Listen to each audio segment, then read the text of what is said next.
Atom nature में exist कर रहे हैं, सिल्वर हुआ, कॉपर हुआ, तो आपके पास नाइट्रोजन एक एलिमेंट हुआ, लेकिन उसकी भी डाइएटॉमिक फॉर्म N2 एग्जिस्ट कर रहा है जिन कंडीशंस में आप जी रहे हैं, N नहीं। तो एलिमेंट की स्मॉलेस्ट फॉर्म एटम होती है, लेकिन जरूरी नहीं कि हर एलिमेंट की एटॉमिक फॉर्म नेचर में एग्जिस्ट करे। जो ए लिखा होगा, मैं आपको बहुत बेसिक आइडिया दे रहा हूं। मैंने अभी बोला कि न्यूट्रॉन प्रोटॉन के मास को सेम मानते हुए, ऑलमोस्ट मानते हुए, सेम मानते हुए 1 AMU लेते हैं। तो आपको किसी भी एलिमेंट की शक्ल के ऊपर जो लिखा होता है, शक्ल का मतलब है उसका जो ए है, मास नंबर, उतने उसके पास न्यूट्रॉन प्रोटॉन हो गए, तो उतना ही मास आप AMU में लिख दीजिए। अभी AMU क्या होता है वो बता रहा हूं। है क्या एक्चुअल में, नंबर कहां से आया? तो ये हम बोलते हैं number of atoms exactly present in 12 gram sample of 12C6 atom. जो प्योर कार्बन का 12C6 एटम, उसी का सैंपल है, 12 ग्राम लेने हैं, उसमें एग्जैक्टली जितने नंबर ऑफ पार्टिकल्स होंगे उनको एवोगैड्रो नंबर बोलते हैं। देखिए, नंबर ऑफ मोल्स जो है, या ऐसे बोलूंगा, मोल कॉन्सेप्ट जो है, ये आपका बेस है शुरू का। इसमें जल्दबाजी नहीं करनी होती। एक बार में 100% समझ में आएगा, कम आएगा, ये हो सकता है, क्योंकि इसमें न्यूमेरिकल अप्रोच लगती है। आगे जाके अपन बढ़ेंगे, जैसे हम आगे बढ़ेंगे हमारे कॉन्सेप्ट और क्लियर होते जाएंगे। Hello dear students, I am Narendra Awasthi, founder, director and HOD physical chemistry vibrant academy Kota. Dear students, मैं आज जब आपसे फर्स्ट टाइम इंटरेक्शन कर रहा हूं, तो इंटरेक्शन करने से पहले मैं कैरियर विल कंपनी को थैंक यू बोलता हूं, निशांत जिंदल को थैंक यू बोलता हूं कि जिन्होंने कुछ अलग सोचा है और बहुत ही मिनिमम कॉस्ट पर आपको बेस्ट प्रिपरेशन IIT JEE की करवाने का इन्होंने एक जिम्मा लिया है। उसके ऊपर इनका एक बहुत अच्छा थॉट प्रोसेस रहा है, जिससे मैं काफी इंप्रेस्ड हुआ और फाइनली मैं इस मिशन से जुड़ा। अब मैं आपको ब्रीफ में अपने बारे में बताता हूं, फिर मैं जो भी स्टूडेंट 10th से 11th मूविंग है, या जो 11th क्लास में ऑलरेडी पहले से उन्होंने प्रिपरेशन स्टार्ट कर दी, मान लीजिए IIT JEE की, या 12th क्लास में जिनका मोल कॉन्सेप्ट टॉपिक वीक है, वो मेरे साथ कुछ समय रहे, ताकि हम बेसिक्स ऑफ मोल कॉन्सेप्ट को बहुत अच्छे से कवर करेंगे। और लेटर ऑन जब आप कोर्स में मेरे साथ स्टडी करेंगे, तो इसको हम और डिटेल में स्टडी करेंगे। ओके, पहले मेरा ब्रीफ आइडिया, मैं बेसिकली कोटा राजस्थान से बिलोंग करता हूं, और in a nutshell I am chemical engineer, pass out from MNIT Jaipur 98। After that मैं फिर पोस्ट ग्रेजुएशन कोर्स वगैरह के लिए बॉम्बे चला गया था। ठीक है ना। तो ये जो पार्ट आप देख रहे हैं, इसमें मेरा एक अलग कुछ जो आइडिया है मेरे बारे में बता रहा हूं। मैं एक ऑथर हूं फिजिकल केमिस्ट्री के लिए। मैंने प्रॉब्लम्स जो IIT JEE के लिए लिखी थी, अलग से बुक बनाई थी मैंने, आप देखेंगे तो लिखा है प्रॉब्लम्स इन फिजिकल केमिस्ट्री। वो JEE के लिए सेपरेट है और नीट के लिए अलग है। तो आप क्योंकि IIT JEE स्ट्रीम से जुड़ना चाहते हैं, तो उसके हिसाब से ये बुक आपके लिए बहुत ज्यादा यूजफुल होगी, जिसका लेटेस्ट एडिशन अभी मार्केट में जस्ट आने वाला है। ओके, अब मैं as a author, as a director, as HOD काम करता हूं। अपार्ट फ्रॉम दैट, मैं आपको थोड़ा सा बता देता हूं कि पास्ट में, क्योंकि मेरा जो टीचिंग एक्सपीरियंस है 23 ईयर से ज्यादा का हो चुका है, तो इस जर्नी में मैं कुछ बहुत ही अच्छे स्टूडेंट्स का मेंटर रहा। मैं ऐसा नहीं बोलूंगा इनडायरेक्टली या डायरेक्टली कि मैंने इनको प्रोड्यूस किया, नहीं, ये मां सरस्वती का आशीर्वाद होता है, जो जीवन में बहुत कम लोगों को मिलता है, कि आपको इतने अच्छे स्टूडेंट्स को पढ़ाने का मौका मिला, इनको ग्रूम करने का मौका मिला, इनकी हेल्प करने का मौका मिला। इसके लिए मैं मां सरस्वती को भी धन्यवाद देता हूं। ये कुछ बहुत ही अच्छी रैंक्स हैं जो पास्ट में जिनको मैं पढ़ा चुका हूं, बहुत अच्छे तरीके से इनके साथ में मेरे एक्सपीरियंसेस रहे। ये आप देख रहे हैं AR1, अभी रिसेंटली इसने कोटा विजिट किया था बिफोर फ्यू मंथ, तो ये घर पे भी आए थे, और मैंने अपने बेटे से भी इनको मिलाया था कि बेटा AR1 देखना हो तो देख लो। अब तो काफी चेंज हो गया, क्योंकि समय बहुत हो गया है ना। तो अचिन बंसल है, बहुत ही अच्छा परफॉर्मेंस, इससे अच्छा परफॉर्मेंस क्या होगा आपके JEE एडवांस में रैंक 1 आ रही है। तो ये काफी सारी रैंक है, और ये इस तरह के जो रैंक अचीव किए हैं मेरे साथ ही डायरेक्टर्स ने, वो भी आप फ्यूचर में देख पाएंगे। तो AR1 2 बार है, उसके अलावा रैंक 2 है, फिर रैंक 3 है, रैंक 2 4 टाइम्स, उसके अलावा 3 4 5 6 मतलब व्हाटएवर, है ना। तो ये बहुत अच्छी रैंक्स हैं। आप भी इनमें से कोई भी जो ड्रीम रैंक आपको लगती हो, उसके लिए आप एफर्ट लगा सकते हैं। ठीक है ना, वो आएगी नहीं आएगी वो भगवान के ऊपर छोड़े, लेकिन आपको एफर्ट मेरे साथ पूरे लगाने, और एनर्जी का लेवल मेरे साथ आपको बहुत अच्छा रखना पड़ेगा। Reason is very simple, I am international player. तो जब आप इंटरनेशनल प्लेयर के साथ में जुड़ते हैं, तो उस सिचुएशन में आपको अपने एनर्जी का लेवल बहुत अच्छा रखना होता है। ये अलग बात है कि आपको स्टडी में रखना पड़ेगा, लेकिन स्पोर्ट्स और स्टडी में जो है बेसिकली, अगर इन दोनों वर्ड से देखूं मैं, तो अगर आप इनको बहुत अच्छे से हैंडल करते हैं तो सक्सेस तो जरूर मिलती है। लेकिन अभी हाल फिलहाल क्योंकि आपको 2 साल IIT JEE की प्रिपरेशन करनी है 11th और 12th में, तो इसमें स्पोर्ट्स का वेटेज बहुत कम होना चाहिए और स्टडी पर हमें फोकस करना चाहिए। ओके, तो इसमें ये कुछ बहुत ही अच्छी ड्रीम रैंक है जो पास में बच्चों को पढ़ा चुका हूं। उसके अलावा वाइब्रेंट एकेडमी के अंदर भी, क्योंकि मैं इसका फाउंडर डायरेक्टर हूं, तो ये बहुत ही अच्छे कुछ रिजल्ट्स हैं, जिसमें एक जो बहुत ही एक इतिहास बनता है जैसे गौरवशाली, वो ये कि 2 गर्ल, मेरे को जितना याद है इंडियन हिस्ट्री में टॉप 10 में आज तक 3 ही रैंक आई हैं। तो उनमें से दोनों लड़की जो हैं, 2 लड़के आप देख रहे हैं, तो गर्ल्स टॉपर थे, इनकी दोनों की ही जेईई के अंदर एडवांस में 6 रैंक थी। इंटरेस्टिंग है ना। उसके अलावा ये वही सब टॉपर बच्चे हैं। अपार्ट फ्रॉम दैट, मेरे बारे में अगर स्पोर्ट्स के बारे में बहुत थोड़ा सा, बहुत ब्रीफ में बताऊंगा आपको केवल, है ना, समय का थोड़ा शॉर्टेज है।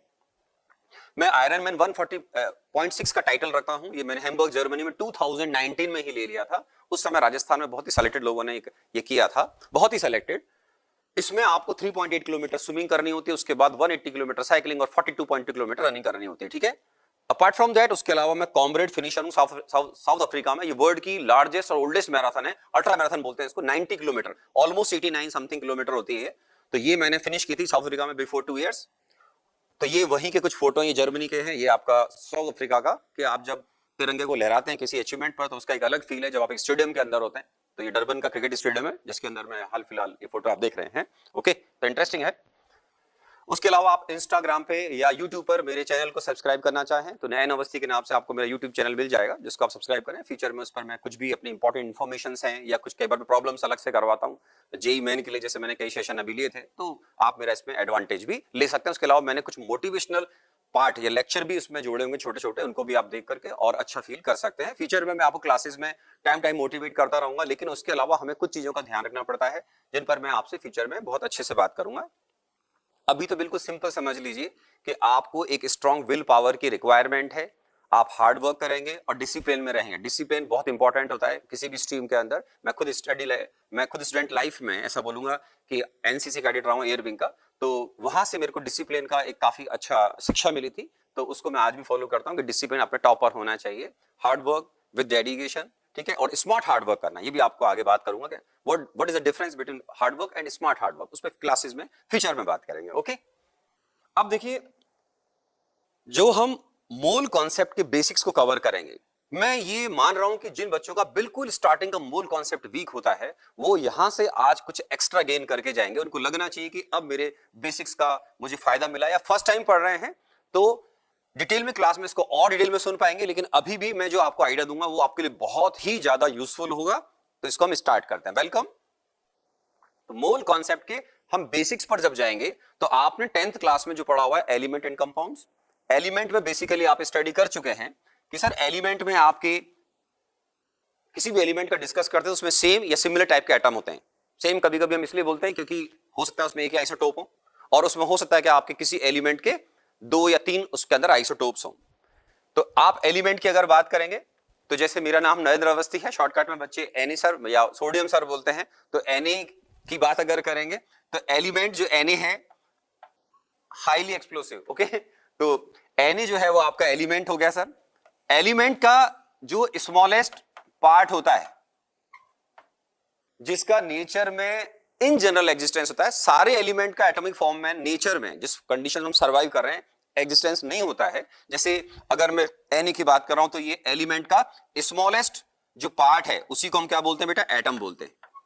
लेकिन अब थोड़ा ध्यान रखना है, जिसमें बच्चे बहुत सिली मिस्टेक करते हैं, ऑक्सीजन भी एक एलिमेंट है। आप बोलोगे हाँ सर है, लेकिन ऑक्सीजन के लिए अगर आपने सुना होगा तो ऑक्सीजन जो है ये मेरे बच्चों आपका एटॉमिक फॉर्म भी है और इसका मॉलिक्यूलर फॉर्म में भी, O और ये हो गया बेटा O2।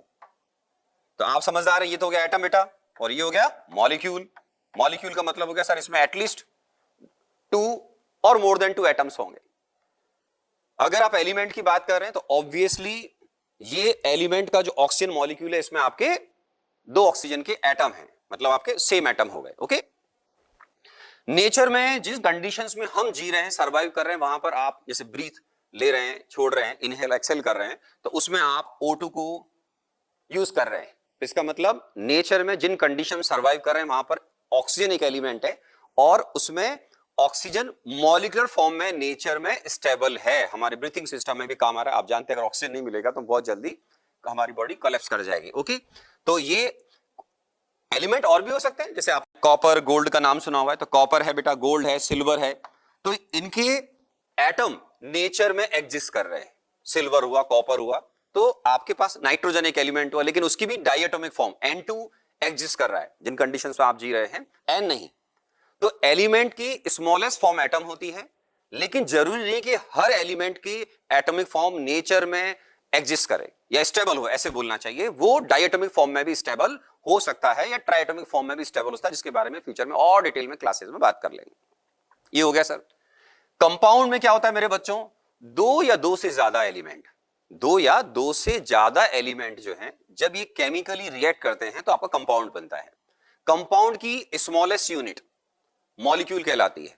एलिमेंट की स्मॉलेस्ट यूनिट एटम होती है मेरे बच्चों, जिसका इंडिपेंडेंट एग्जिस्टेंस हो भी सकता है और नहीं होता, जो मैंने आपको बता दिया है ना। अब जो आपका कंपाउंड है, जो कुछ एलिमेंट्स के केमिकल रिएक्शन से बनेगा, कंपाउंड की स्मॉलेस्ट जो यूनिट है मेरे बच्चों, जिसका नेचर में एग्जिस्टेंस आप देखते हो, वो होता है आपका मॉलिक्यूल। वो क्या होता है बेटा, मॉलिक्यूल। जैसे आपने बोला सर CO2 कंपाउंड है, यस, ये दो एलिमेंट के कॉम्बिनेशन से बना है मेरे बच्चों। सपोज आपने बोला कैल्शियम कार्बोनेट, इसमें तीन एलिमेंट है बेटा, कैल्शियम, कार्बन और ऑक्सीजन। या आपने कोई और भी कोई रिएक्शन लिया, सपोज SO2 ले लिया, सल्फर डाइऑक्साइड, तो सल्फर और ऑक्सीजन के केमिकल रिएक्शन से बना होगा। तो इसमें दो एलिमेंट है, सल्फर और ऑक्सीजन के केमिकल रिएक्शन से SO2 बना है। अब ये जो आप देख रहे हैं, इनको आप एटम नहीं बोलेंगे, इनको क्या बोलेंगे, मॉलिक्यूल, बिकॉज इसमें टू और more than two elements present होते हैं। ओके, तो कंपाउंड की जो स्मॉलेस्ट यूनिट है वो होता है आपका मॉलिक्यूल, नेचर में जो आपका एग्जिस्ट भी कर रहा है, जिनका मैंने जैसे एग्जांपल दिया है, तो इसकी स्मॉलेस्ट यूनिट हो गई जिसमें नेचर में एग्जिस्ट कर रहा है ना। अब आपको क्लियर हो जाना चाहिए कि O2 कंपाउंड नहीं है, O2 एलिमेंट है और ये उसकी मॉलिक्यूलर फॉर्म है। एलिमेंट एटॉमिक फॉर्म में भी हो सकता है और मॉलिक्यूलर फॉर्म में भी हो सकता है। ओजोन का नाम सुना होगा आपने, O3 O2, लेकिन आपने O का अगर नाम सुना होगा, नेसेंट ऑक्सीजन, तो ये आपका एटॉमिक फॉर्म है। ओके, तो जब भी मैं बोलूं हाइड्रोजन के लिए, अगर मैं बोलूं हाइड्रोजन एटम, तो आपके माइंड में H जाना चाहिए। मैं बोलूंगा बेटा हाइड्रोजन मॉलिक्यूल, तो आपके माइंड में H2 जाना चाहिए, H2 डायटोमिक फॉर्म। क्योंकि अगर आप ये चीजों पर ध्यान नहीं देंगे तो आपका बेस जो है वो गड़बड़ हो जाएगा। I always believe building upon solid foundation, है ना, तो जिस पर हम फ्यूचर में भी और क्लासेस में बात करेंगे, है ना। अब देखिए, एटम मॉलिक्यूल की मैंने बात की आपसे। अब एटम का किसी भी एलिमेंट की स्मॉलेस्ट यूनिट जो नेचर में एग्जिस्ट कर सकती है, कॉपर हुआ, सिल्वर हुआ, गोल्ड हुआ, मैंने आपसे भी बात की, तो उसको मान लीजिए एक्स से रिप्रेजेंट कर रहे हैं। एक्स कोई एलिमेंट है। अब ये एलिमेंट की स्मॉलेस्ट फॉर्म हो गई, कौन, एटम। जो नेचर में एग्जिस्ट करे ना करे वो तो मैंने आपको बताया। अब इसमें क्या होता है बेटा, आपने 10th क्लास में सुना होगा, पढ़ा होगा कि Z जो है इसको बोलते हैं एटॉमिक नंबर। क्या बोलते हैं बच्चों, एटॉमिक नंबर। और जो एटॉमिक नंबर है वास्तव में नंबर ऑफ किसके इक्वल होता है मेरे बच्चों, नंबर ऑफ प्रोटॉन्स। तो नंबर ऑफ प्रोटॉन्स के बराबर होगा। ए क्या है मेरे बच्चों, मास नंबर, याद भी रखना है आपको। और मैं समझता हूं कि आपको ये सब बच्चों को याद होता है। हम बहुत जल्दी आगे की तरफ प्रस्थान करेंगे, प्रोसीड करेंगे, लेकिन फिर भी सुनना चाहिए एक बार। मास जो नंबर है ये एक्चुअल में आपके number of protons plus neutrons के बराबर होगा, प्लस न्यूट्रॉन्स के बराबर होगा। ठीक है। अब किसी भी एलिमेंट का आप स्मॉलेस्ट यूनिट एटम देख रहे हैं, एटम के अंदर एटॉमिक नंबर समझ में आता है, नंबर ऑफ प्रोटॉन्स के बराबर होगा। और ए होता है मास नंबर, जो एक्चुअल में number of protons plus neutrons के बराबर होता है। इसका फायदा क्या बच्चों, जेई मेन या एडवांस में डिफिकल्ट मुश्किल है। जेई मेन में ऐसे क्वेश्चन पूछे जाता है जिसमें वो आपसे नंबर ऑफ न्यूट्रॉन्स या number of moles of protons या इलेक्ट्रॉन्स पूछेंगे, तो आपको ये चीजें आनी चाहिए। अब होता क्या है बच्चों, कोई भी मान लीजिए मैंने बोला एक्स एलिमेंट है, एलिमेंट की स्मॉलेस्ट यूनिट एटम हो गया, एक एटम मैंने कंसीडर किया। तो एटम के अंदर जो इसके सब एटॉमिक पार्टिकल हैं, जिनके बारे में हम डिटेल में एटॉमिक स्ट्रक्चर में पढ़ते हैं, तो एटम आपके neutron plus proton plus electron से बनता है। आप बोलोगे यस सर। इलेक्ट्रॉन का मास मेरे बच्चों न्यूट्रॉन और प्रोटॉन के रेस्पेक्ट में बहुत नेग्लिजिबल होता है। ठीक है, अभी मैं आपको नहीं बताऊंगा कि ये 9.1 इंटू 10⁻28 ग्राम होता है, ये बाद में बताऊंगा आपको। ठीक है, जबकि इनके जो मास है, न्यूट्रॉन का मास स्लाइडली हायर प्रोटॉन से होता है, थोड़ा सा ज्यादा होता है। ओके, लेकिन इस चैप्टर में जब मोल कॉन्सेप्ट का बेसिक सीख रहे थे, जब कैलकुलेशन करते हैं आप जेईई मेन एडवांस में, तो उसमें आपको न्यूट्रॉन प्रोटॉन के मास को सेम लेते हुए कैलकुलेशन करना होता है। वो मैं आपको अभी बताऊंगा इसके बारे में। तो आप क्या करोगे कि बहुत इजी लैंग्वेज में, कि मास ऑफ इलेक्ट्रॉन जो है वो बहुत कम होता है as compare to mass of neutron और प्रोटॉन। तो उसकी वजह से आपका जो एटम का मास है मेरे बच्चों, मास ऑफ एटम ये जब आप कैलकुलेशन करोगे मोल कॉन्सेप्ट में, तो वो आपके mass of neutrons plus protons के इक्वल माना जाएगा। और बहुत इजी लैंग्वेज में, एटम या मॉलिक्यूल, एक एटम या मॉलिक्यूल आपको कभी नहीं दिखता है, नेवर।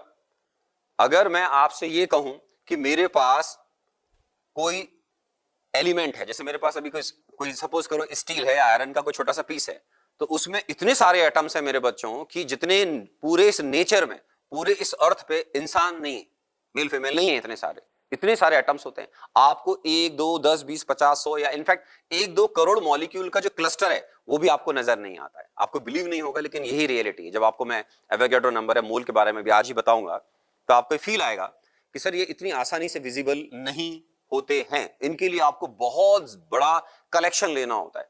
वो काउंटिंग आपको ईमानदारी से बोलूं तो अभी नॉर्मल लैंग्वेज में, नॉर्मल डेली लाइफ में उनको यूज भी नहीं कर सकते। मैंने क्या बोला, 1 2 10 20 50 100 करोड़ अगर आपने सुने हैं या इनको यूज कराया कभी आपने नंबर्स को, तो भी मैं बोल रहा हूं मिलियन बिलियन जो भी नंबर हैं, इनका कलेक्शन करोगे तो भी आपको वो पार्टिकल्स ईमानदारी से नजर नहीं आता, इतने पार्टिकल्स होते हैं। तो ये आज हम कैलकुलेशन करना भी सीखेंगे इनके बारे में। पर जैसे मैं आपको भी सिंपल बोलूं, ये मेरे पास अभी ये स्टील का एक छोटा सा प्लेट है, राइट। तो इसमें इतने सारे एटम, मैं अभी एज्यूम कर लेता हूं, चलो इसके अंदर कि केवल और केवल मान लेता हूं ऐसे कि इसमें केवल आयरन है। ये आयरन है नहीं, लेकिन बता रहा हूं मैं। तो इसमें इतने सारे आयरन के एटम्स हैं जितने नेचर के अंदर इंसान ही नहीं है, किसी भी सारी कंट्रीज के मिला लो नहीं। इंटरेस्टिंग, तो सुनेंगे इसके बारे में। अब आपको न्यूट्रॉन, प्रोटॉन या जो इलेक्ट्रॉन है, इलेक्ट्रॉन का मास नेग्लिजिबल होता है। प्रोटॉन न्यूट्रॉन के मास को जब आप इस चैप्टर में कैलकुलेशन करेंगे, सिंपल 1 AMU लेना होता है। क्या लेना होता है? 1 AMU। AMU को बोलते हैं बेटा एटॉमिक मास यूनिट। एटम दिखता नहीं है तो ऑब्वियसली उसका मास भी नेग्लिजिबल होना चाहिए। आपको जैसे मैंने अभी एक प्लेट दिखाई, तो उसका वेट अगर 10-20 ग्राम है, तो 10-20 आप कोई ग्राम अगर किसी एलिमेंट का सैंपल लोगे, तो मेरे बच्चों उसमें तो नंबर ऑफ एटम्स इतने ज्यादा होते हैं कि मैंने क्या बोला आपको 2-3 बार बोला कि अर्थ पे आप जितनी भी मोटरसाइकिल या आपने कारें बना रखी, पूरे वर्ल्ड वाइड उन सबको ऐड कर लीजिए तो भी उसके बराबर नहीं आएंगे, इतना बड़ा नंबर होता है। ठीक, तो हम न्यूट्रॉन प्रोटॉन के मास को अभी अभी फर्दर प्रोसीड करेंगे। तो उस केस में आपको बता रहा हूं कि हम 1 AMU एक न्यूट्रॉन या प्रोटॉन के मास को राउंड फिगर में लेकर चलते हैं। ये उसका एक्चुअल मास नहीं है। एक्चुअल मास में आपको एटॉमिक स्ट्रक्चर हमारा एक फिजिकल केमिस्ट्री का एक अच्छा चैप्टर है, डिफिकल्ट चैप्टर माना जाता है थ्योरी के पॉइंट ऑफ व्यू से। उसमें आपको इनके बारे में डिस्कस करूंगा। Accurate mass of proton, neutron, electron, इस चैप्टर में उनकी रिक्वायरमेंट नहीं होती है। IIT JEE की प्रिपरेशन में जानना बहुत जरूरी है कि क्या तो पढ़ना है और क्या नहीं पढ़ना है, या क्या ठीक से किस चैप्टर में याद करना है या किस पार्ट को हमें छोड़ना होता है। बिकॉज थ्योरी तो बहुत ज्यादा हो सकती है, बट एडवांस JEE मेन और एडवांस का जो सिलेबस है, वो आप अगर किसी एक्सपीरियंस पर्सन के अगर कांटेक्ट में है, एक योग्य गुरु के अगर कांटेक्ट में, तो आपको बहुत स्मूथली उनकी प्रिपरेशन करवाएगा। ऑफ कोर्स एडवांस की प्रिपरेशन मजाक नहीं, आप भी समझते हैं। 12 से लेकर 14 lakh students every year IIT में बैठते हैं, और आपको सबको मालूम है 2.5 लाख स्टूडेंट्स सेलेक्ट होते हैं ऑलमोस्ट JEE एडवांस के लिए, और उसमें से भी सेलेक्टेड स्टूडेंट्स को आपको JEE के मतलब IIT के अंदर सीट मिलती है। ओके, तो इसके बारे में क्लासेस में और बात करते रहेंगे। तो अब हम ये बात कर रहे हैं कि सर किसी भी एलिमेंट का जो A लिखा होगा, मैं आपको बहुत बेसिक आइडिया दे रहा हूं। मैंने अभी बोला कि न्यूट्रॉन प्रोटॉन के मास को सेम मानते हुए, ऑलमोस्ट मानते हुए, सेम मानते हुए 1 AMU लेते हैं। तो आपको किसी भी एलिमेंट की शक्ल के ऊपर जो लिखा होता है, शक्ल का मतलब है उसका जो A है मास नंबर, उतने उसके पास न्यूट्रॉन प्रोटॉन हो गए, तो उतना ही मास आप AMU में लिख दीजिएगा। अभी AMU क्या होता है वो बता रहा हूं आपको। AMU का मतलब क्या बताया बेटा? एटॉमिक मास यूनिट, जिसको आज की तारीख में यूनिफाइड भी बोलते हैं, यूनिफाइड मास भी बोलते हैं, U से भी रिप्रेजेंट करते हैं। अब 1 AMU क्या है? आपने पढ़ा होगा 10th क्लास में, या सुना होगा, या अब सुन लीजिएगा नहीं सुना हो तो। ये कार्बन का जो एक स्टेबल आइसोटोप है 12C6, उस स्टेबल आइसोटोप का जो एक्चुअल मास है उसको 12 से डिवाइड करके हमारे साइंटिस्ट ने डिफाइन किया है एटॉमिक मास यूनिट। 1 AMU होता है 1/12 mass of 12C6 carbon atom, है ना।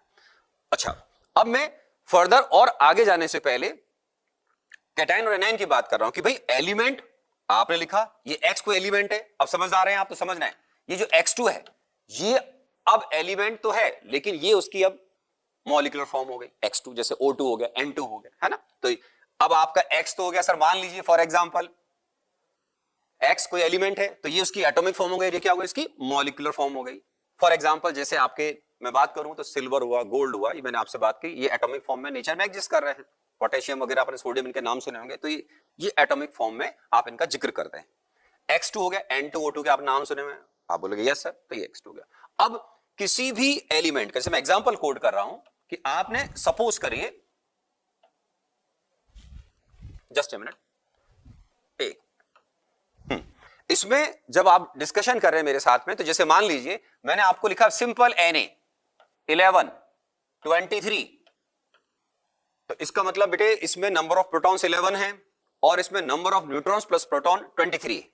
ठीक है, अगर मैं पूछूं बेटा इस सोडियम के एटम के अंदर कितने न्यूट्रॉन्स हैं, तो आप बोलोगे सर ये 23 है, सम ऑफ न्यूट्रॉन प्लस प्रोटॉन, तो इसमें से आप 11 माइनस करेंगे क्योंकि वो है ओनली नंबर ऑफ प्रोटॉन के इक्वल, तो आप 23 माइनस 11 करेंगे तो नंबर ऑफ न्यूट्रॉन्स कितने आ जाएंगे, नंबर ऑफ न्यूट्रॉन्स हो जाएंगे 23 माइनस 11 मींस 12 हो जाएंगे। ये आपका एटम हुआ, इसको बोलते हैं सोडियम एटम। और अगर आपने इसमें से अगर एक इलेक्ट्रॉन निकाल दिया तो ये क्या होता है, कैटायन। तो किसी भी एलिमेंट की एटॉमिक फॉर्म में से अगर आप इलेक्ट्रॉन को निकाल देते हैं, जितने इलेक्ट्रॉन्स निकालेंगे उतना उसके ऊपर पॉजिटिव चार्ज आ जाएगा। उसका रीजन क्या होता है, कोई भी एलिमेंट जब एटॉमिक फॉर्म में लिखा होता है तो इलेक्ट्रिकली न्यूट्रल होता है। क्या होता है, इलेक्ट्रिकली न्यूट्रल होता है। किसी भी एटम के अंदर जितने नंबर ऑफ प्रोटॉन्स होते हैं मेरे बच्चों, उतने ही नंबर ऑफ इलेक्ट्रॉन्स होते हैं। ऐसा आप एटॉमिक स्ट्रक्चर में डिटेल में सुनोगे या पढ़ोगे। तो एक एलिमेंट ओवरऑल इलेक्ट्रिकली न्यूट्रल होता है। जैसे मैं अगर आपसे बात करूं तो ये जो आपसे मैं डिस्कस कर रहा था कि सर अगर सपोज करिए आप अगर एलिमेंट की बात कर रहे हैं, जैसे मान लीजिए तो आप Na बोल रहे हैं, आप बोलोगे यस सर, तो आपके पास इसमें एक मिनट में रेड कलर यूज कर लेता हूं, अगर दिख जाए तो चेक कर लेते हैं। हाँ यस, तो देखो आपके पास ये Na है, आप बोलोगे यस सर, तो आपके पास अगर ये Na है, ठीक, तो ये आपके पास आपने बोला कि सर इसमें 11 और ये कितना हो गया बेटा 23, एक मिनट समथिंग, यस 23। अब आप अगर Na में से एक इलेक्ट्रॉन अगर रिमूव कर देंगे तो बेटा ये क्या हो जाएगा, cation.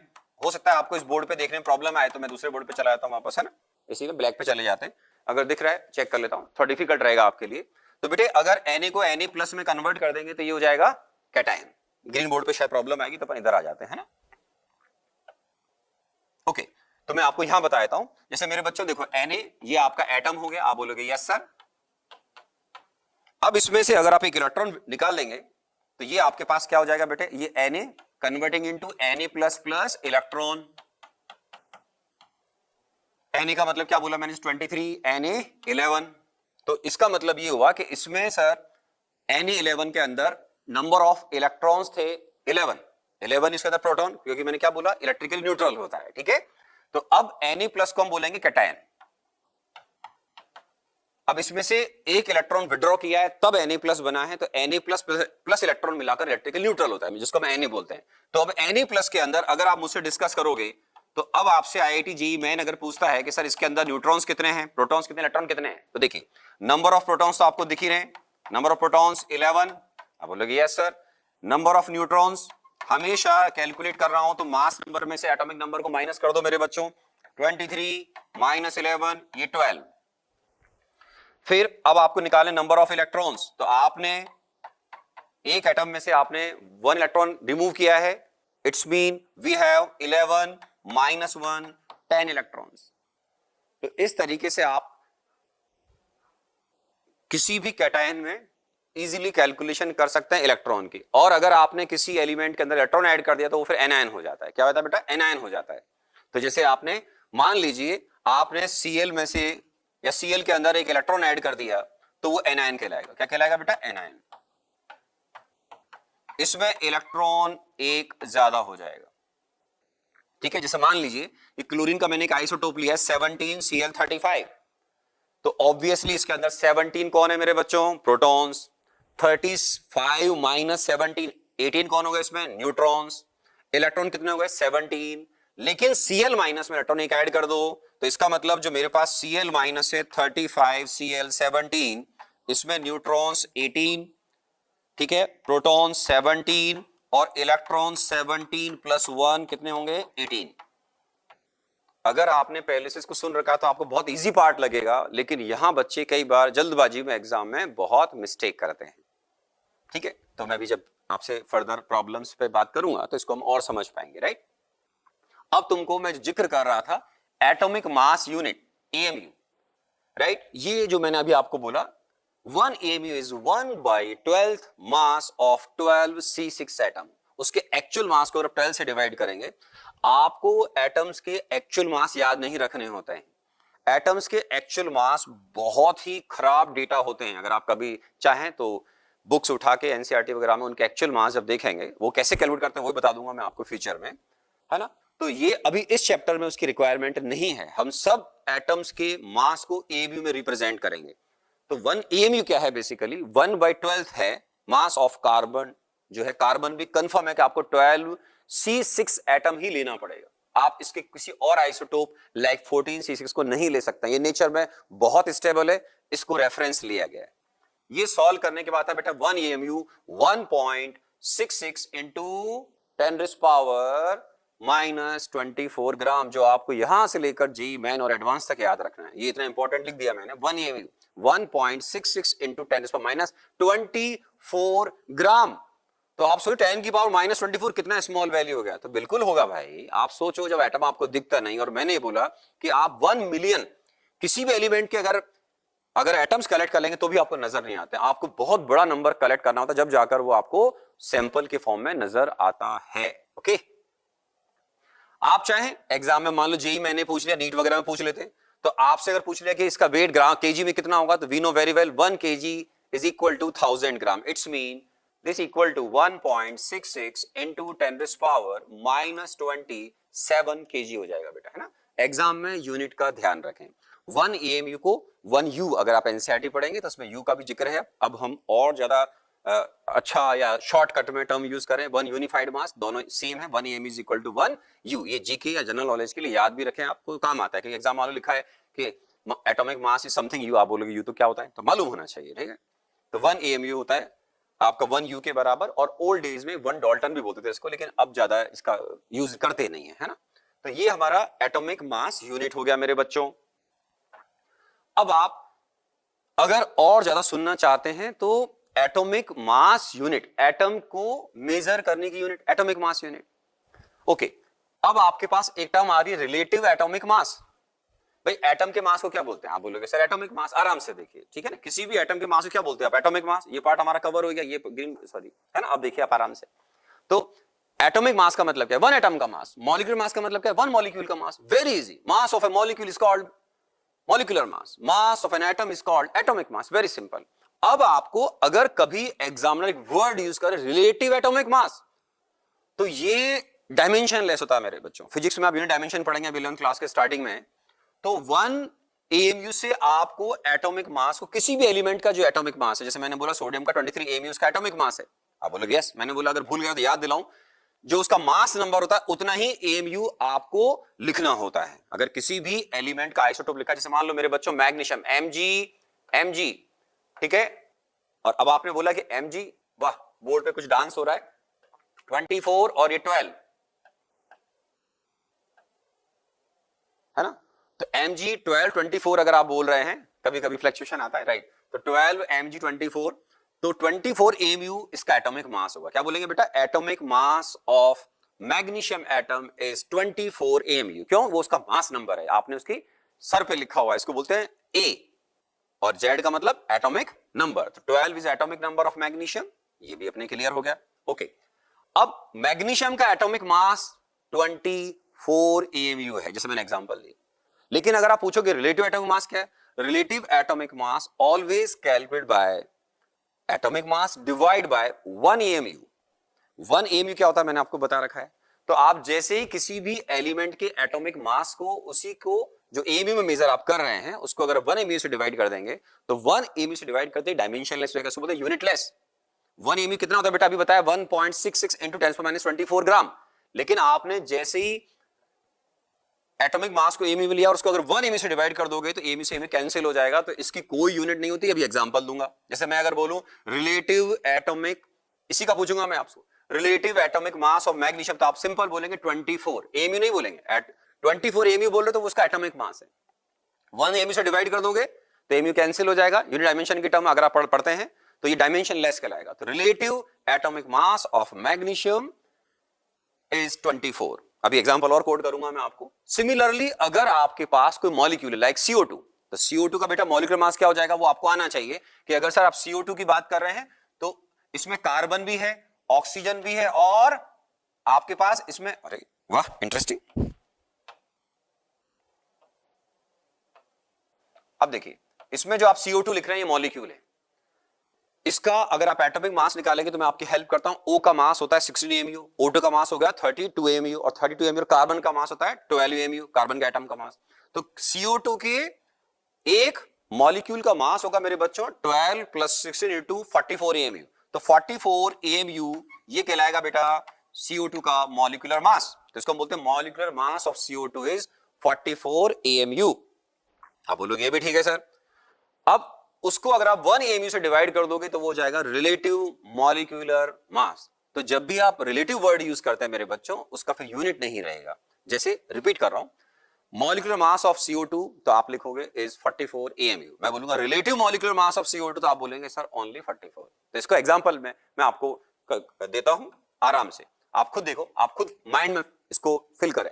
Atomic mass of Na is, अब एटॉमिक मास वर्ड क्या है तो आप लिखो बच्चों की तरह 23 AMU, ये लीजिए। फिर आगे देखिए मैंने क्या लिखा है, relative atomic mass of sodium is, तो अभी क्या सुना मैंने आपसे, 2 एग्जांपल कोड करे होंगे अभी, तो आप लिखोगे सर इज 23। अब ये है यूनिटलेस, डायमेंशनलेस, है ना, यूनिट नहीं है इसका। Molecular mass of CO, carbon monoxide 12 + 16 कितना हो गया बेटा 28। तो मॉलिक्यूलर मास ऑफ CO तो आप लिखोगे मेरे बच्चों यहां पर 28 AMU, ये भी ठीक है सर। अब आप यूज करोगे relative molecular mass of CO, तो आप लिखोगे relative molecular mass of CO is, तो आप आराम से लिखिए सर 28, बस खत्म, ठीक है। अब जहां पे कई बच्चे कंफ्यूज होते हैं, मैंने देखा है जो बच्चे बहुत कम स्टडी करते हैं या 9 10th की तरह चल रहे होते हैं, नहीं आपको बहुत ध्यान देना होता है। जैसे ऑक्सीजन, मैंने अभी बोला था ऑक्सीजन एलिमेंट है, लेकिन अगर आप बोलोगे ऑक्सीजन एटम की बात करो, it's mean we are talking about O। अगर मैं ऑक्सीजन मॉलिक्यूल की बात कर रहा हूं, it's mean we are talking about O2। तो देखो आप आराम से खुद सोचो, एटॉमिक मास ऑफ ऑक्सीजन। अब आप अलग अलग बच्चों से पूछेंगे ना, तो आप अगर 1000 बच्चों से पूछेंगे, छोटे बच्चों से जो 10th में 11th में आ गए हैं, तो भी वो गड़बड़ करते हैं। कोई इसका 8 बोलेगा, कोई 16 बोलेगा, कोई 32 बोलेगा, कोई 64, कुछ भी बोल सकता है। तो आपको ध्यान रखना है कि O होता है मेरे बच्चों कितना 8O16। 16 क्या है उसका मास नंबर, तो O2 कहलाएगा मॉलिक्यूल और O कहलाएगा एटम। तो इसका मतलब एटॉमिक मास ऑफ O का इंप्रेशन आपके माइंड में जाना चाहिए, we are talking about O। तो ये आप यहां लिखोगे मेरे बच्चों 16 AMU, क्यों 16 उसका मास नंबर है। Relative atomic mass of oxygen मेरे बच्चों अगर आप ये लिख रहे हैं तो ये आएगा मेरे बच्चों क्या, relative atomic mass of oxygen 16 only, बस, क्योंकि रिलेटिव वर्ड आ गया है, उसको हमने किससे डिवाइड कर दिया मेरे बच्चों 1 AMU से, खत्म, ठीक है। हाँ अगर मैं आपसे पूछता, मान low molecular mass of oxygen, ये भी क्लियर कर लो। तो मॉलिक्यूलर जो मैंने आपको बोला मेरे बच्चों, मॉलिक्यूलर मास ऑफ ऑक्सीजन, अब जैसा मैं आपसे बात कर रहा था, now we are talking about O2। इस समय आपके माइंड में इंप्रेशन जाना चाहिए कि हम O2 की बात कर रहे हैं, अंडरस्टूड है, क्योंकि मॉलिक्यूल वर्ड यूज किया है।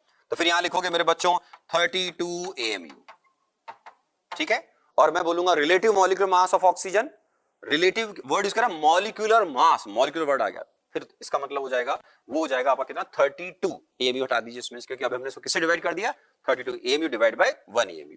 तो रिलेटिव जो वर्ड है बहुत ज्यादा यूज नहीं आता है IIT JEE के प्रिपरेशन में, लेकिन क्या है कभी अगर एग्जामिनर पूछ ले, कभी कभी JEE में वो आता है जो कभी नहीं आया होता है, तो इसलिए अपने को आना चाहिए कि एटॉमिक मास और रिलेटिव एटॉमिक मास में क्या बेसिक डिफरेंस है। तो ये पार्ट कवर हो गया मेरे बच्चों, आगे बढ़ते हैं।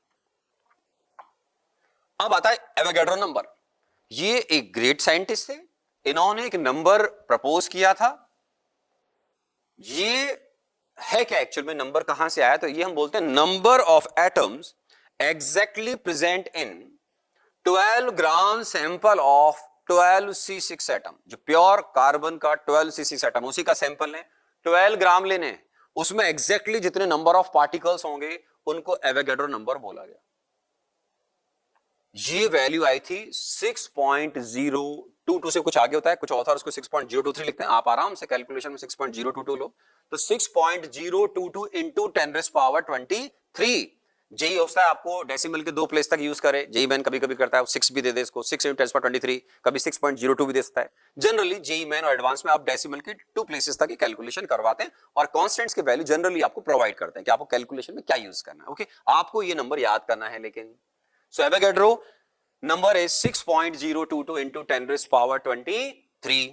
एवोगैड्रो कांस्टेंट और नंबर की न्यूमेरिकल वैल्यू सेम होती है ना। बस एवोगैड्रो जो कांस्टेंट है उसको हम यूनिट की टर्म से बोलते हैं, तो ये लिखते हैं 6.022 × 10⁻23 मोल इनवर्स बोलते हैं। मोल इनवर्स इसकी यूनिट होती है। वो क्यों यूज करते हैं वो जब मैं मोल आपको कैलकुलेट करना सिखाऊंगा तो इसको बताऊंगा आपको, ठीक है। तो Avogadro number is pure number, इसका यूनिट नहीं होता है। एवोगैड्रो कांस्टेंट बोल रहे हैं। आपके लेवल पर इन दोनों को एक ही तरीके से यूज किया जाता है क्योंकि वैल्यू सेम है। ये ठीक वैसी बात है जैसे एक है आपका एटॉमिक मास और एक है रिलेटिव एटॉमिक मास। तो ये जो है दोनों को आप एक तरीके से, क्योंकि दोनों का न्यूमेरिकल वैल्यू सेम है तो कैलकुलेशन में कोई फर्क नहीं पड़ता है। बट हाँ, अगर आप बात करें तो एवोगैड्रो कांस्टेंट की यूनिट होती है मोल इनवर्स। अब मैं आपको मोल कॉन्सेप्ट का जो बेस है वो बताने जा रहा हूं। पहले तो हमने बिल्कुल बेसिक बातें की हैं जिनको बोलते हैं बेसिक्स ऑफ मोल कॉन्सेप्ट। अब उसमें और आगे बढ़िए। मोल को 3 तरीके से यूज किया जाता है। मोल इन टर्म्स ऑफ मास, उससे भी इजी होता है moles in terms of number, और एक होता है moles in terms of volume. Volume की टर्म में जब आप एवोगैड्रो को जो नंबर है उसकी अपनी अलग इंपॉर्टेंस है, बताऊंगा मैं भी आपको। मोल को आपको 3 तरीके से स्टडी करना है।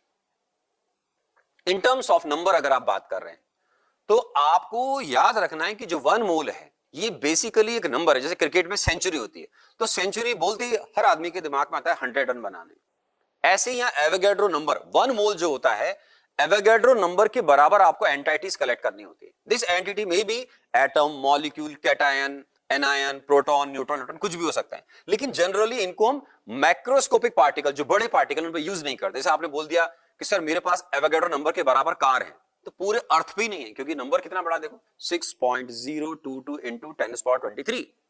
मैं बोलूं मेरे पास एवोगैड्रो नंबर के बराबर फ्लैट्स हैं, गलत बोल रहा है। पूरे वर्ल्ड में ही नहीं है, पूरे वर्ल्ड में ही नहीं है। ये बहुत बड़ा नंबर है। तो एवोगैड्रो जो नंबर है इसके बराबर अगर आप एंटाइटीज का कलेक्शन कर लेंगे, जैसे अगर हम बैट्समैन रन बनाता है तो 1 2 3, जब वो 100 कर लेगा तो हम सेंचुरी बोलते हैं। 100 से कम हो गया तब बोलते हैं सेंचुरी नहीं हुई सर, कम पड़ गए रन।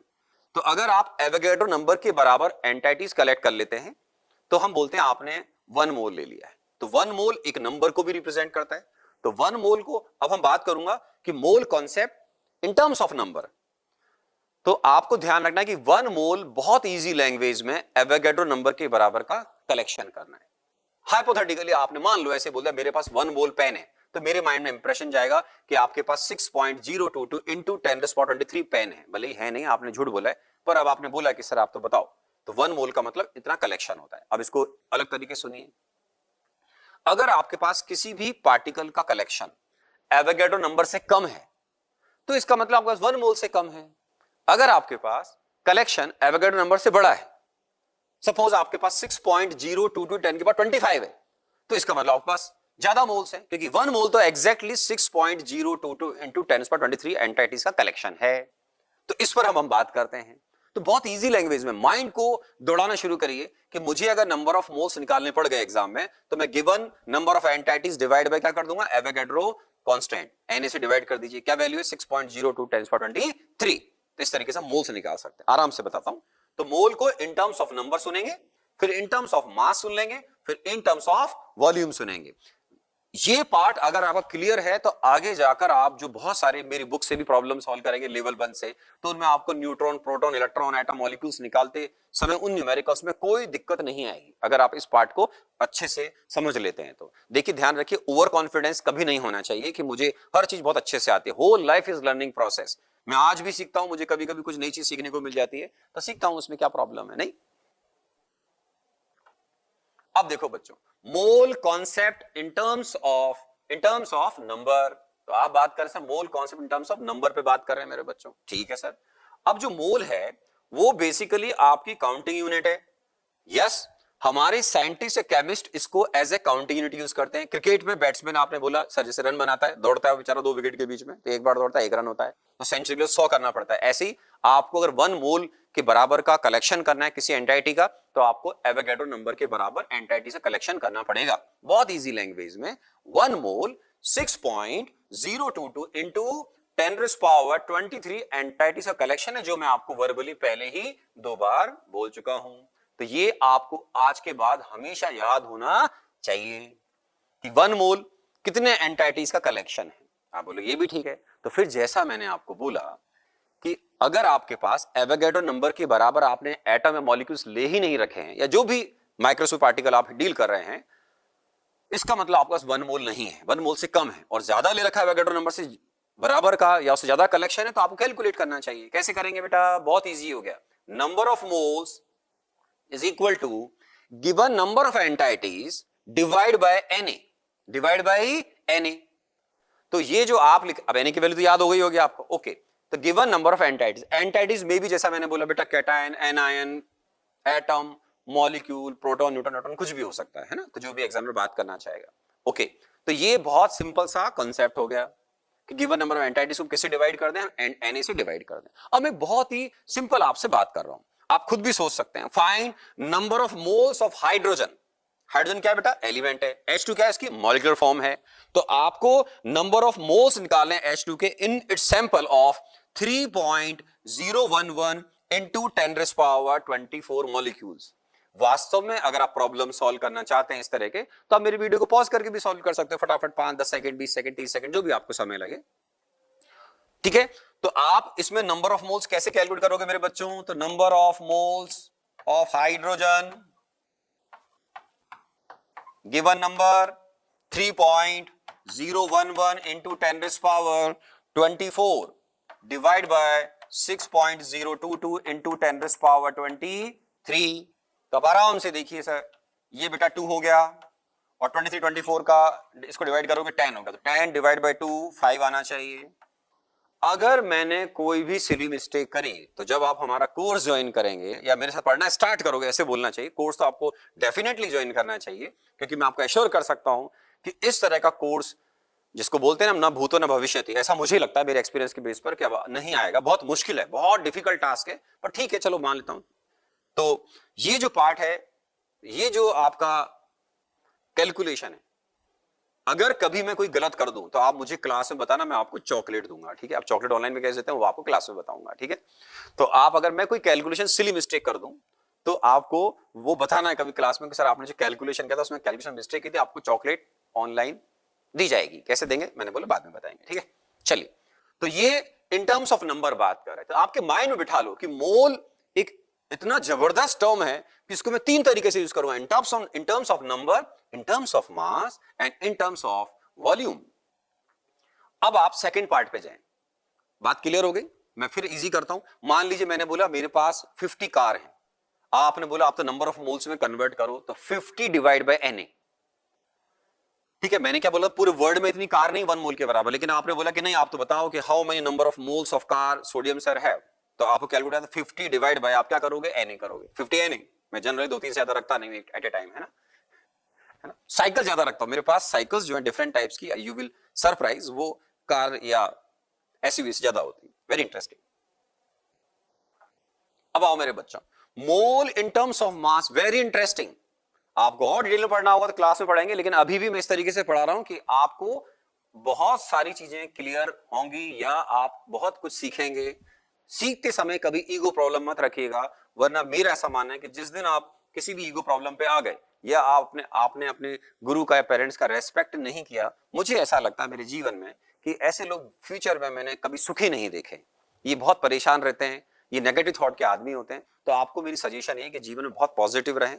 ऑनलाइन में जो थोड़ी बहुत एक कमी है वो ये होता है कि कोई व्यक्ति अपनी डिग्निटी का ध्यान नहीं रखता है, तो आपको अपनी डिग्निटी का बहुत ज्यादा ध्यान रखना चाहिए, डिसिप्लिन का ध्यान रखना चाहिए, रेस्पेक्ट करें अपने एल्डर्स का, ये बड़ा इंपॉर्टेंट होता है ना, इसका बहुत ध्यान रखें। तो लाइफ में आप बहुत अच्छे जाएंगे। और आप कभी, मेरी एक बात बहुत छोटी सी ध्यान रखिएगा, आप जितना दूसरों को रेस्पेक्ट देंगे, दीजिए, आपसे जो बहुत बड़े हैं, स्पेशली जो आपसे 10, 15, 20, 25, 30 साल है, मेरा एक्सपीरियंस है टीचिंग का मोर देन 23 इयर्स का है, आपकी एज 23 इयर्स से कम है, ठीक है, तो आप समझदार हैं। मतलब मेरी एज एक्चुअल में देखा जाए तो वास्तव में आप मुझे सोडियम अंकल भी बोल सकते हैं, रियलिटी तो यही है, राइट।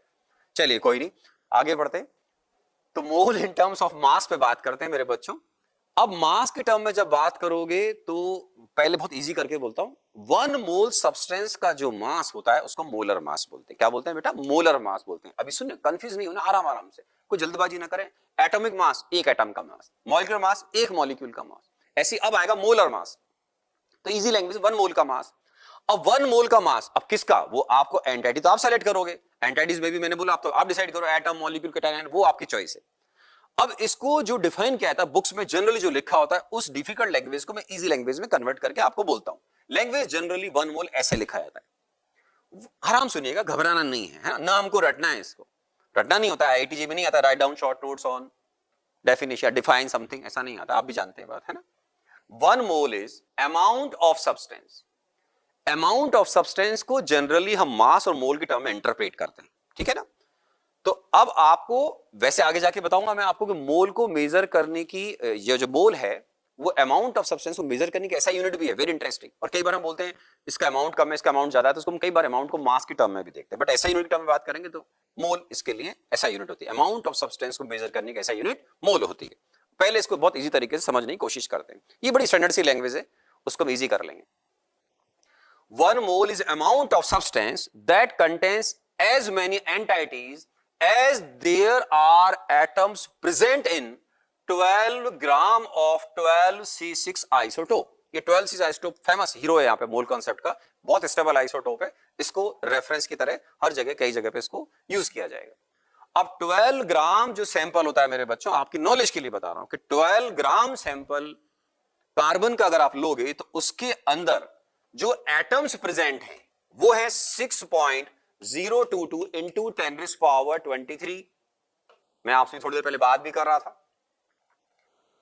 तो 1 mole is amount of substance that contains as many entities as there are atoms present in 12 gram of the 12C6 isotope. तो पहले तो पीछे वाली लैंग्वेज को ये समझो कि वो जो एटम्स हैं कार्बन के वो हैं 6.022 इंटू 10⁻23।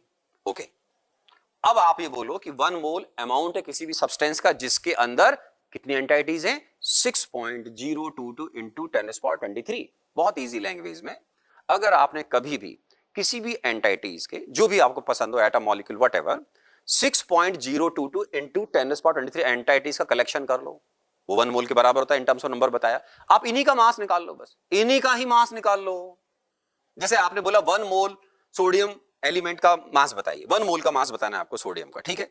तो बहुत सिंपल है कि आपको 6.022 इंटू 10⁻23 एटम्स का मास बताना है। क्यों? इन टर्म्स ऑफ नंबर आप पहले भी सुन चुके हो, लेकिन मैं ये लैंग्वेज लिखी मिलती है उसको समझा रहा हूं कि जो आपने लिखा है इतना सारा, उसका सीधा मतलब होता है कि 12 ग्राम कार्बन में जो आपका 12C आइसोटोप है उसके एग्जैक्टली नंबर ऑफ एटम इतने होते हैं, जिसको आपने थोड़ी देर पहले एवोगैड्रो नंबर बोला था। तो बहुत इजी लैंग्वेज में एवोगैड्रो नंबर की जो एंटाइटीज है आप उनको कलेक्ट कर लीजिए, एटम है, मॉलिक्यूल है, व्हाटएवर, और उनका मास ले लीजिएगा, तो वो जो मास आएगा वो 1 मोल कहलाएगा, ठीक है। तो 1 मोल सब्सटेंस की हम बात कर रहे थे कि 1 mole is amount of substance जिसके अंदर कितनी एंटाइटीज होनी चाहिए उस एलिमेंट की या कंपाउंड की या एटम मॉलिक्यूल या कैटायन जो भी है व्हाटएवर, तो वो आपको ये लेना होता है 6.022 इंटू 10⁻23। और इजी करके यहां नीचे लिखा हुआ है, आराम से देखें, जिसको हम बोलते हैं मोलर मास, कि 1 मोल किसी भी एलिमेंट का, अगर मैं बात कर रहा हूं एलिमेंट की, तो 1 मोल किसी भी एलिमेंट का वो मास होगा जिसमें उसके एवोगैड्रो नंबर के बराबर एंटाइटीज होंगे या एटम्स होंगे। Very simple, okay. अब देखो मोलर मास क्या है, mass of 1 mole of substance, very easy. अभी क्या कहा था मेरे बच्चों, मॉलिक्यूलर मास, कंफ्यूज नहीं होना, मॉलिक्यूलर मास मतलब 1 मॉलिक्यूल का मास, एटम मास या एटॉमिक मास, एटम के मास को, एक एटम के मास को एटॉमिक मास बोलते हैं। मोलर मास 1 मोल के मास को मोलर मास बोलते हैं। अब 1 मोल का मतलब कितना, 1 मोल का मतलब एवोगैड्रो नंबर के बराबर एंटाइटी। तो आपने बोला sir molar mass of suppose CO2, तो CO2 एक मॉलिक्यूल है, ठीक।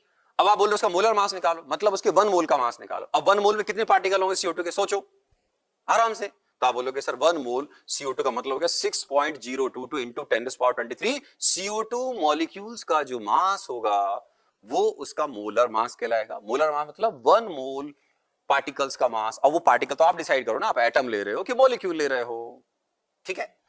और अगर आप मास ऑफ 1 मोल सब्सटेंस नहीं समझ पाए, 1 मोल को अभी भी आपने याद नहीं रखा मान लो, तो फिर वापस से रिपीट करके लिखा है mass of 6.022 into 10⁻23 particles.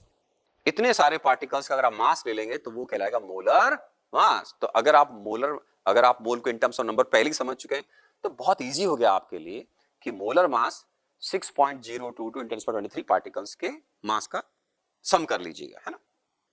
Okay, अब बड़ा इंटरेस्टिंग बताता हूं आपको, किसी भी सब्सटेंस का जो मोलर मास होता है, अगर कोई एलिमेंट है सब्सटेंस, तो एटॉमिक मास और मोलर मास की न्यूमेरिकल वैल्यू सेम होती है। बस फर्क क्या है, एटॉमिक मास मतलब एक एटम का मास है, मोलर मास का मतलब है 6 पॉइंट, आगे आप समझ आ रहे हैं कितने पार्टिकल्स कलेक्शन करना, अभी बताया मैंने 4-5 बार 6 बार बोल दिया। तो अब देखिए, मैं आपसे बात कर रहा हूं कि मोलर मास ऑफ, आपको वाटर कैलकुलेट करने में बहुत इंटरेस्ट है, वाटर अपनी लाइफ है, डेली यूज करते हैं अपन, आप बोलोगे यस सर, तो मैं आपको बहुत सिंपल एग्जांपल कोड करता हूं, हर साल बच्चों को ये एग्जांपल कोड करता हूं। तो मोलर मास ऑफ वाटर का मतलब क्या हुआ, आप बोलोगे mass of 1 mole of water molecule. 1 मोल में कितने मॉलिक्यूल्स हुए, कम से कम 5-6 बार अपने आ चुका है, तब आराम से आइए। Mass of 1 mole of water molecules की 1 मोल का मतलब क्या हो गया, 6.022 into 10⁻23 मॉलिक्यूल्स ऑफ वाटर। तो आप एक मॉलिक्यूल जो H2O का है उसके मास को मल्टीप्लाई कर दो किससे, एवोगैड्रो नंबर से, तो ये आ जाएगा मेरे बच्चों। तो mass of 1 molecule of H2O, उसको किससे मल्टीप्लाई कर दूं, एवोगैड्रो नंबर से। क्यों, 1 मोल के अंदर इतनी एंटाइटीज होती हैं, वेरी इजी। तो अब इनको जब सॉल्व करेंगे तो 1 मॉलिक्यूल ऑफ वाटर का मास होता है मेरे बच्चों 18 MU, एटॉमिक मास यूनिट। आप इजी करके इसको किस में कन्वर्ट कर लो, ग्राम में कन्वर्ट कर लो, तो आपको आता होगा। तो ये 6.022 into 10⁻23 into 18 MU। अब इसको जब AMU में कन्वर्ट करोगे तो हमेशा ध्यान रखना है कि एग्जाम में इन दोनों का न्यूमेरिकल वैल्यू जब मल्टीप्लाई करोगे, किसका, एवोगैड्रो नंबर और 1 MU को जब ग्राम में लिखते हैं 1 होता है, कितना होता है 1। मींस इंटरेस्टिंग बात ये है कि अगर आप 1.6.022 into 10⁻23 करोगे मेरे बच्चों, तो इसका न्यूमेरिकल वैल्यू 1.66 into 10⁻24 ही आता है। Very interesting. तो इन दोनों का जो मल्टीपल 1 हो जाएगा, तो 18 into 1 कितना होता है, तो आप बोलोगे 18 into 1 18 होता है, यस। तो अब आपकी 1 मोल वाटर मॉलिक्यूल का मास आएगा 18 ग्राम। अब ग्राम की फील आपको आती है मेरे बच्चों, 18 ग्राम का वाटर आप थोड़ा सा, बहुत कम होता है लेकिन आप पियोगे तो आपको फील आएगी, हाँ के साथ थोड़ा बहुत पानी मुंह में आया। तो 18 ग्राम वाटर का मतलब है मोलर मास है, मतलब एक मोल वाटर के मॉलिक्यूल है 18 ml, पियोगे तो आपके मुंह में जरा सा आएगा, बहुत ही कम आएगा, एक सिप आएगा एक तरीके से। तो 18 ml, ml क्यों, वाटर की डेंसिटी 1 ग्राम पर ml हम कैलकुलेशन लेते हैं, तो जितना ml बोलोगे उतना ग्राम मान लेते हैं, कि डेंसिटी इसकी एज्यूम की जाती है 1 ग्राम पर ml, ऑलमोस्ट होती है 0.99 समथिंग होती है, उसको 1 मानते हैं, है ना, 25 डिग्री सेंटीग्रेड या उसके आसपास भी बनी लेते हैं अपन तो एग्जाम में, है ना। तो अब ये क्लियर हो गया कि 1 मोल का जब मास लोगे तो ग्राम में आएगा, क्योंकि 1 मोल में आपने बोला कितने वाटर के मॉलिक्यूल, आप सोचो, आपने बोला सर 6.022 into 10⁻23 वाटर के मॉलिक्यूल्स हैं, इनके मास को बोलते हैं मोलर मास ऑफ वाटर, ये ग्राम में आता है।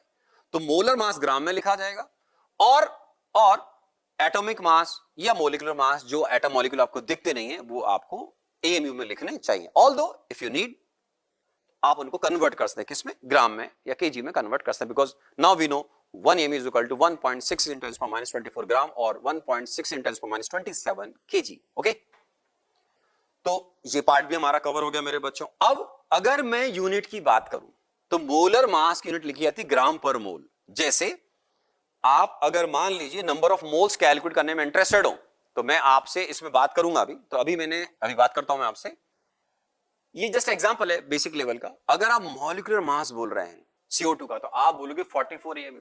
आप बहुत सारे बच्चों से जो 11th-12th पास कर चुके हो, कभी क्वेश्चन करना कि H2SO4 का मॉलिक्यूलर मास क्या होता है, तो बहुत से बच्चे उसको 98 ग्राम बोलेंगे। आप पूछ लेना आप, मैं ऐसा नहीं बोल रहा सारे बोलेंगे, काफी बच्चे इसमें गलती करते हैं।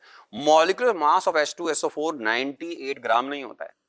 मॉलिक्यूलर मास का मतलब केवल एक मॉलिक्यूल का मास, वो आपको दिखता ही नहीं उसका मास इतना ग्राम, 98 ग्राम तो बहुत ज्यादा होता है, सर पे रखोगे तो फील आती है उसकी, ठीक है। तो मॉलिक्यूलर मास ऑफ H2SO4 का मतलब है एक मॉलिक्यूल का मास, वो केवल 98 AMU होगा, वो कहलाता है मोलर मास। अगर आप बोलेंगे क्या 98 ग्राम, तो मोलर मास का मतलब क्या हो गया, अभी 10 बार बताया, कितने सारे H2SO4 के मॉलिक्यूल होने चाहिए, एवोगैड्रो नंबर के बराबर मॉलिक्यूल्स के मास को क्या बोलेंगे, मोलर मास।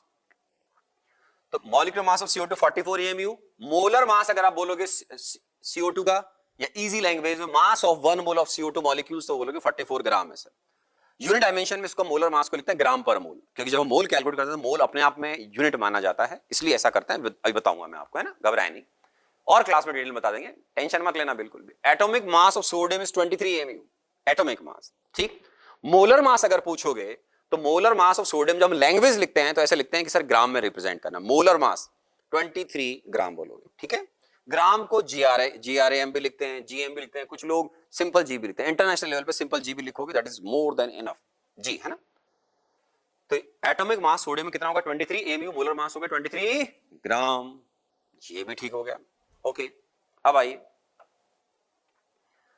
एक टर्म होती है मेरे बच्चों, अगर आपने कभी भी कुछ टर्म आपको याद रखनी पड़ेंगे, टिपिकल टर्म है, जैसे आपने एटॉमिक मास का ग्राम लगा दिया तो उसको मोल माना जाता है। ग्राम एटॉमिक मास, ग्राम एटॉमिक मास, एटॉमिक मास नहीं ग्राम एटॉमिक मास, मतलब अब आप एटॉमिक मास को ग्राम में रिप्रेजेंट करो, अंडरस्टूड होता है 1 मोल का मास है, मतलब इजी लैंग्वेज में मोलर मास है। ग्राम मॉलिक्यूलर मास, मॉलिक्यूल का मास ग्राम में रिप्रेजेंट कर रहे हो तो ये एक्चुअल में मोलर मास के बराबर माना जाता है। कंफ्यूज नहीं होना है, एटॉमिक मास अलग है, ग्राम एटॉमिक मास मतलब मोलर मास के बराबर माना जाएगा। ये टर्म हमारे केमिस्ट साइंटिस्ट डिसाइड कर चुका है, इसमें आप और मैं कुछ नहीं कर सकते। एटम्स के मोलर मास को रिप्रेजेंट करने के लिए आप एक टर्म और यूज करते हैं ग्राम एटॉमिक मास, मॉलिक्यूल के यूज करते हैं ग्राम मॉलिक्यूलर मास, ठीक।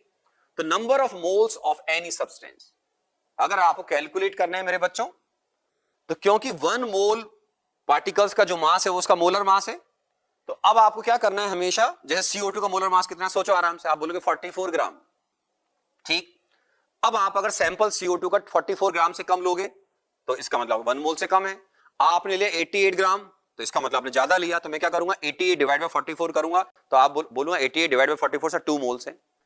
तो आप अगर मोलर मास से ज्यादा सैंपल लोगे तो आपके पास we have more than 1 mole, आप मोलर मास से कम का सैंपल लोगे we have less than 1 mole, very simple. तो इसके लिए क्या करें, बहुत सिंपल है, number of moles of any substance we can calculate with the help of very simple concept, given mass of substance in gram divide by molar mass, divide by molar mass। molar mass की ideal unit अगर आप लिखते हैं तो ग्राम per मोल बुलाया था। उसका reason क्या है कि मोल्स अपने आप में, मैंने क्या बोला, अमाउंट ऑफ सब्सटेंस को मेजर करने का ऐसा यूनिट है। आराम से देखिए, ग्राम में लिया बेटा ग्राम पर मोल, तो यहां से कैंसिल हो जाएगा, तो आप जब न्यूमेरिकल सॉल्व करेंगे तो सिंपल मोल MOL या पूरा लिखना चाहे MOL ही लिखें, आपकी चॉइस है ना। तो आप कभी भी नंबर ऑफ मोल्स कैलकुलेट करते हैं तो क्या होता है, given mass of substance divide by molar mass, very simple. आपने बोला सर मेरे पास सोडियम एलिमेंट का सपोज 23 kg का सैंपल है, तो 23 kg है वो, ग्राम में कन्वर्ट करो, 23,000 divide by molar mass 23 gram divide कर दीजिए। तो इस तरीके से आप हमेशा नंबर ऑफ मोल्स कैलकुलेट करेंगे। अगर आपके पास कोई सब्सटेंस एटॉमिक है तो कैसे करोगे बेटा, mass of substance in gram divide by gram atomic mass of substance gram per mole, तो ये आ गया। अब GM का मतलब क्या, पूरा लिख रहा हूं मैं, ग्राम एटॉमिक मास, क्या बोलते हैं बेटा, ग्राम एटॉमिक मास। तो ये जो टर्म है मेरे बच्चों, ग्राम एटॉमिक मास, ये मोलर मास ही माना जाता है। ऐसे GMM का मतलब माना जाए ग्राम मॉलिक्यूलर मास, ठीक है। तो मास ऑफ सब्सटेंस, क्योंकि देखिए सब्सटेंस स्टार्टिंग मैंने ऐसे किया था कि आपके पास जो सब्सटेंस है वो एटॉमिक भी हो सकता है, मॉलिक्यूलर फॉर्म में भी हो सकता है। तो आपको अगर मॉलिक्यूलर फॉर्म में हो तो ग्राम मोलर मास या ग्राम मॉलिक्यूलर मास बोलिए, सॉरी, उसको मॉलिक्यूलर मास के पहले ग्राम वर्ड लगा दें, नहीं तो फिर आप सिंपल लिखिए मोलर मास, दैट्स ऑल। जैसे मैंने आप देखिए सबसे पहले ये लिखा है कॉमन फॉर्मूला, जब हम नोट्स बनाते हैं शॉर्ट नोट्स, उनमें बस एक को जगह दी जाती है, भाई एक याद है, बाकी थ्योरेटिकल चीजें हैं, याद रखिए। तो आप एटॉमिक सब्सटेंस की बात कर रहे हैं, मॉलिक्यूलर सब्सटेंस की बात कर रहे हैं, unit of molar mass gram per मोल होती है। Mole is the SI unit of amount of substance, ये अपनी नॉलेज के लिए ध्यान रखें, है ना, क्योंकि अमाउंट ऑफ सब्सटेंस को हम जनरल लैंग्वेज में मास के लिए यूज करते हैं, राइट। बट अगर आप आइडियली एग्जामिनर पूछ ले तो आपको मालूम होना चाहिए कि ये अमाउंट ऑफ सब्सटेंस को मेजर करने की SI यूनिट है, ठीक है। अब आगे बढ़ते हैं मेरे बच्चों। तो ये आपके पास एक फॉर्मूला हो गया, बहुत गौर से अगर आप समझोगे तो पहले इन टर्म्स ऑफ नंबर क्या आया था, given number divide by Avogadro constant. ऐसे given mass of substance divide by molar mass कर दीजिए, क्या जाएंगे, नंबर ऑफ मोल्स। देखिए नंबर ऑफ मोल्स जो है, या ऐसे बोलूंगा मैं, मोल कॉन्सेप्ट जो है ये आपका बेस है शुरू का, इसमें जल्दबाजी नहीं करनी होती, एक बार में 100% समझ में आएगा, कम आएगा, ये हो सकता है, क्योंकि इसमें न्यूमेरिकल अप्रोच लगती है। आगे जाके अपन बढ़ेंगे, जैसे हम आगे बढ़ेंगे हमारे कॉन्सेप्ट और क्लियर होते जाएंगे, लेकिन जल्दबाजी नहीं करनी होती सब टॉपिक के अंदर, क्योंकि ये अपना स्ट्रांग होना बहुत जरूरी होता है और इसमें काफी बच्चे वीक होते हैं। मैथ साइंस की प्रिपरेशन, जब मैथ साइंस ले रखी है आपने, आईडी प्रिपरेशन कर रहे हो, तो इस चैप्टर पर आपको थोड़ा समय देना पड़ेगा, पेशेंस रखने पड़ेंगे।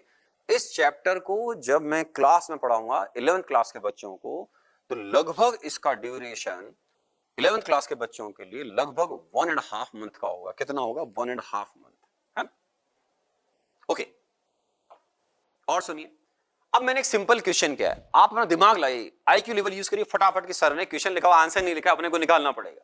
तो मैंने क्या लिखा, ताकि अगर थ्योरी में थोड़ा आपको लग रहा है कि मुझे प्रैक्टिस की जरूरत है तो आराम से कर लीजिए। क्या लिखा बेटा, नंबर ऑफ मोल्स, लेकिन अब आगे पढ़ना पड़ेगा। ऑक्सीजन एटम लिखा है, मतलब हम बात कर रहे हैं ओ की, 16O8 की।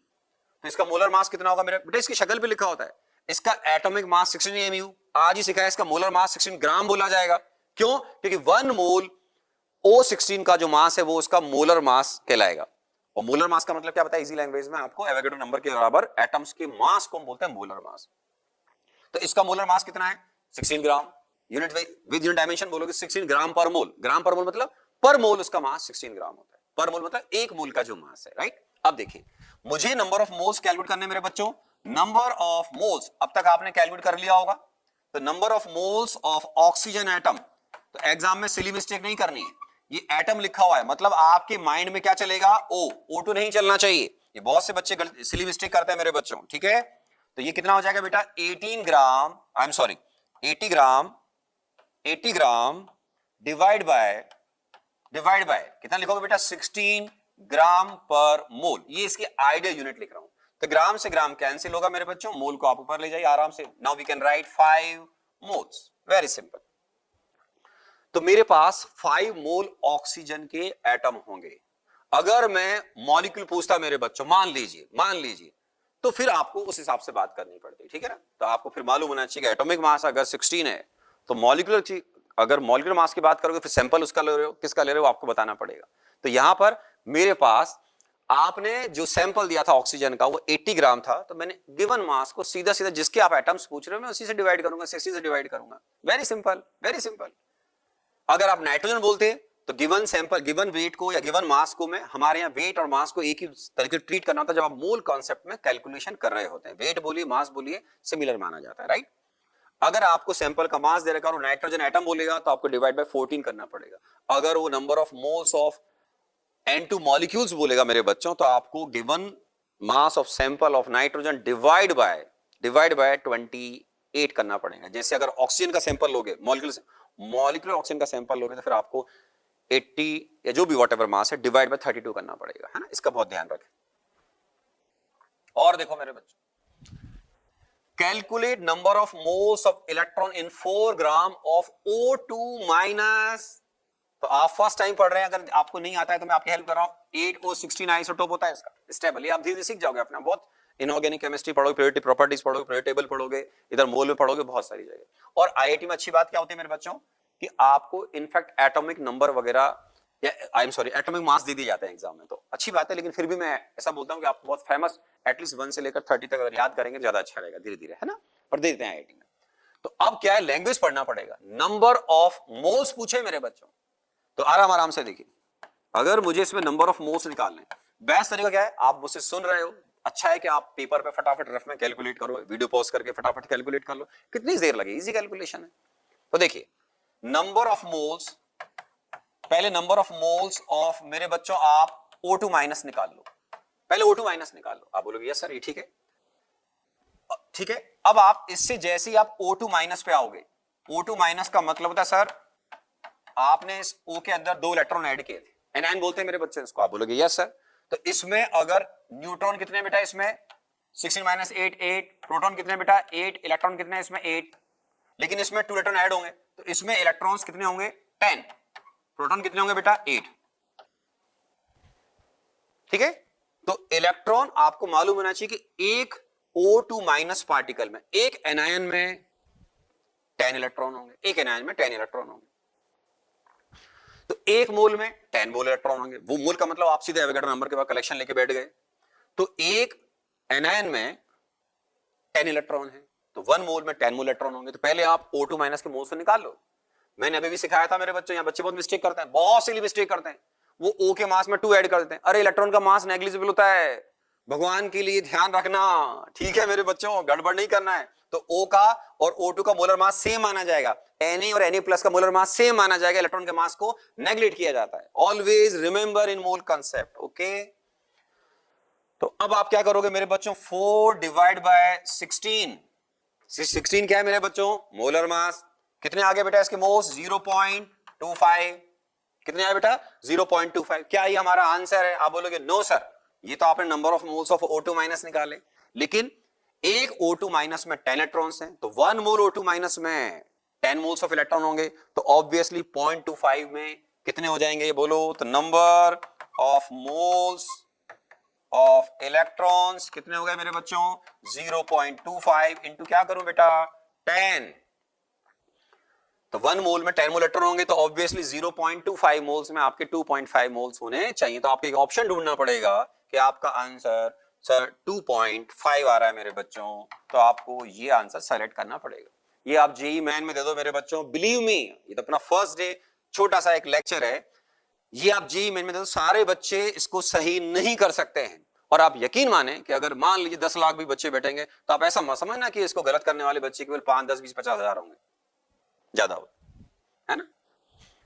विश्वास नहीं आएगा आपको, इजी पार्ट है ना, लेकिन ऐसा होता है क्योंकि इसमें बच्चे कई बार मोलर मास गलत, क्योंकि हिंदुस्तान में भाई हर आदमी की प्रिपरेशन बहुत अलग अलग तरीके से होती है ना, तो थोड़ा ध्यान रखें इन चीजों का। ओके, तो सर आप इस तरीके से यहां पे नंबर ऑफ मोल्स कैलकुलेट कर सकते हैं। फाइन, 4 डिवाइड बाय 16 क्या क्या बेटा? गिवन सैंपल या given mass of sample divide by molar मास।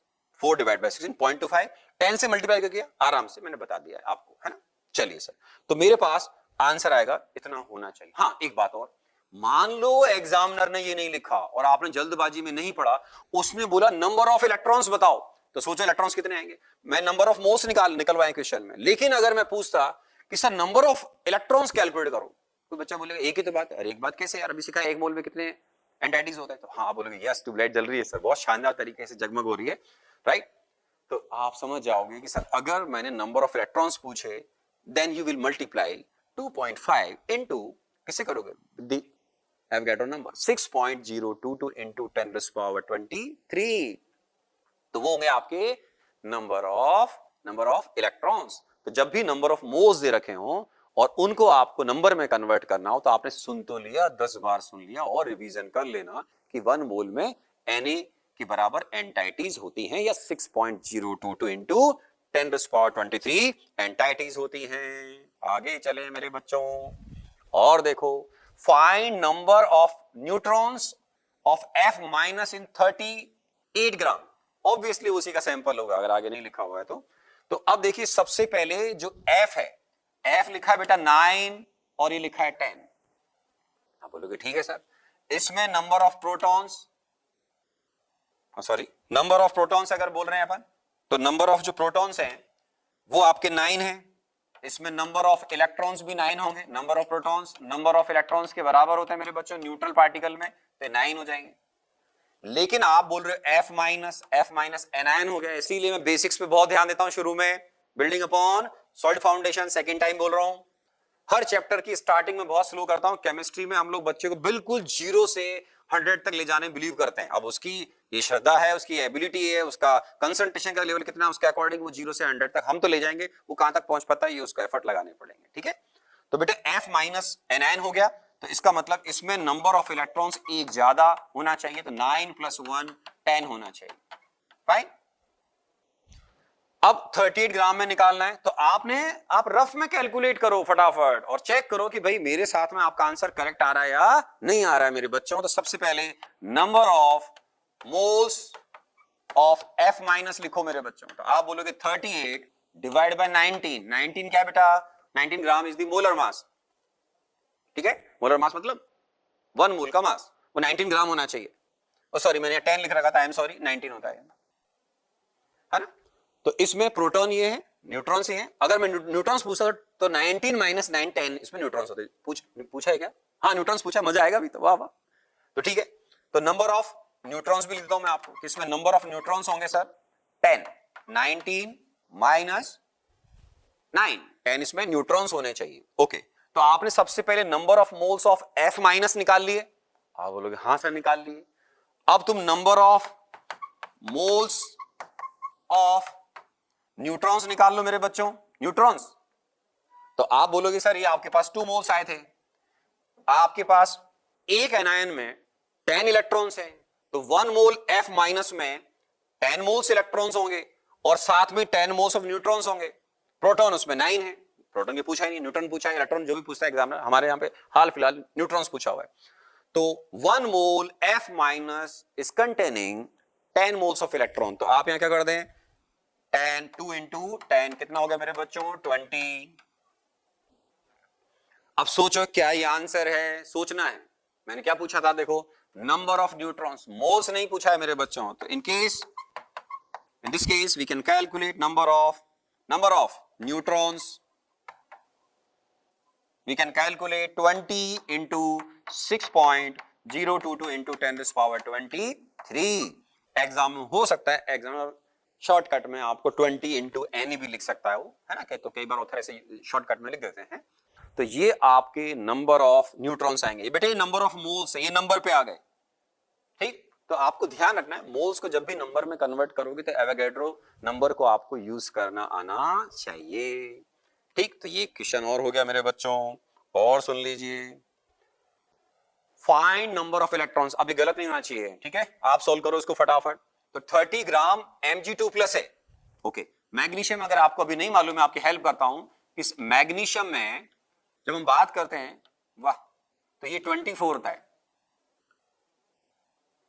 मतलब इसका मोलर मास 24 होता है, ओके। तो सबसे पहले आप क्या करोगे, वाह कुछ प्रॉब्लम आ रही है बोर्ड पे, तो नंबर ऑफ मोल्स निकाल लेंगे अपन, 36। ये ऑनलाइन है, कुछ डिसएडवांटेज जो आप सामने देख रहे हैं, कभी कभी ऐसा हो जाता है फ्लक्चुएशन वगैरह के, वैसे बोर्ड पे कुछ प्रॉब्लम होती है कभी कभी, तो ऐसे टाइम पे आराम से टेंशन ना करें। 36 डिवाइड बाय 24, ठीक है। तो बेटा ये आ जाएगा 1.5 मोल्स। तो ये तो आगे number of moles of Mg2+। आप बोलोगे ये भी ठीक है सर। अब सवाल उठता है क्या ये आंसर है, आंसर कहां से आ जाएगा। पहली बात तो ये नंबर ऑफ इलेक्ट्रॉन्स पूछ रहे हो आप, तो इलेक्ट्रॉन्स में तो मोल्स को पहले कन्वर्ट करना पड़ेगा, तो पहले मोल्स से निकाल लूं। तो number of moles of electrons, ठीक है मेरे बच्चों। तो अब देखो मैग्नीशियम होता है 12 Mg12, आप अगर Mg2+ की बात करोगे तो मेरे बच्चों इसमें इलेक्ट्रॉन्स 2 कम हो गए, कैटायन है, डबल चार्ज इसके ऊपर। तो इसका मतलब ये कैसे बना होगा, ये Mg converting into Mg2+ plus 2 electron. तो इसमें इलेक्ट्रॉन 2 कम करो बेटा, तो इसमें नंबर ऑफ न्यूट्रॉन्स होंगे 12, प्रोटॉन्स होंगे 12, लेकिन इलेक्ट्रॉन अब इसमें हो जाएंगे 10। क्यों, क्योंकि कैटायन है, डबल चार्ज के ऊपर 2 यूनिट 2+।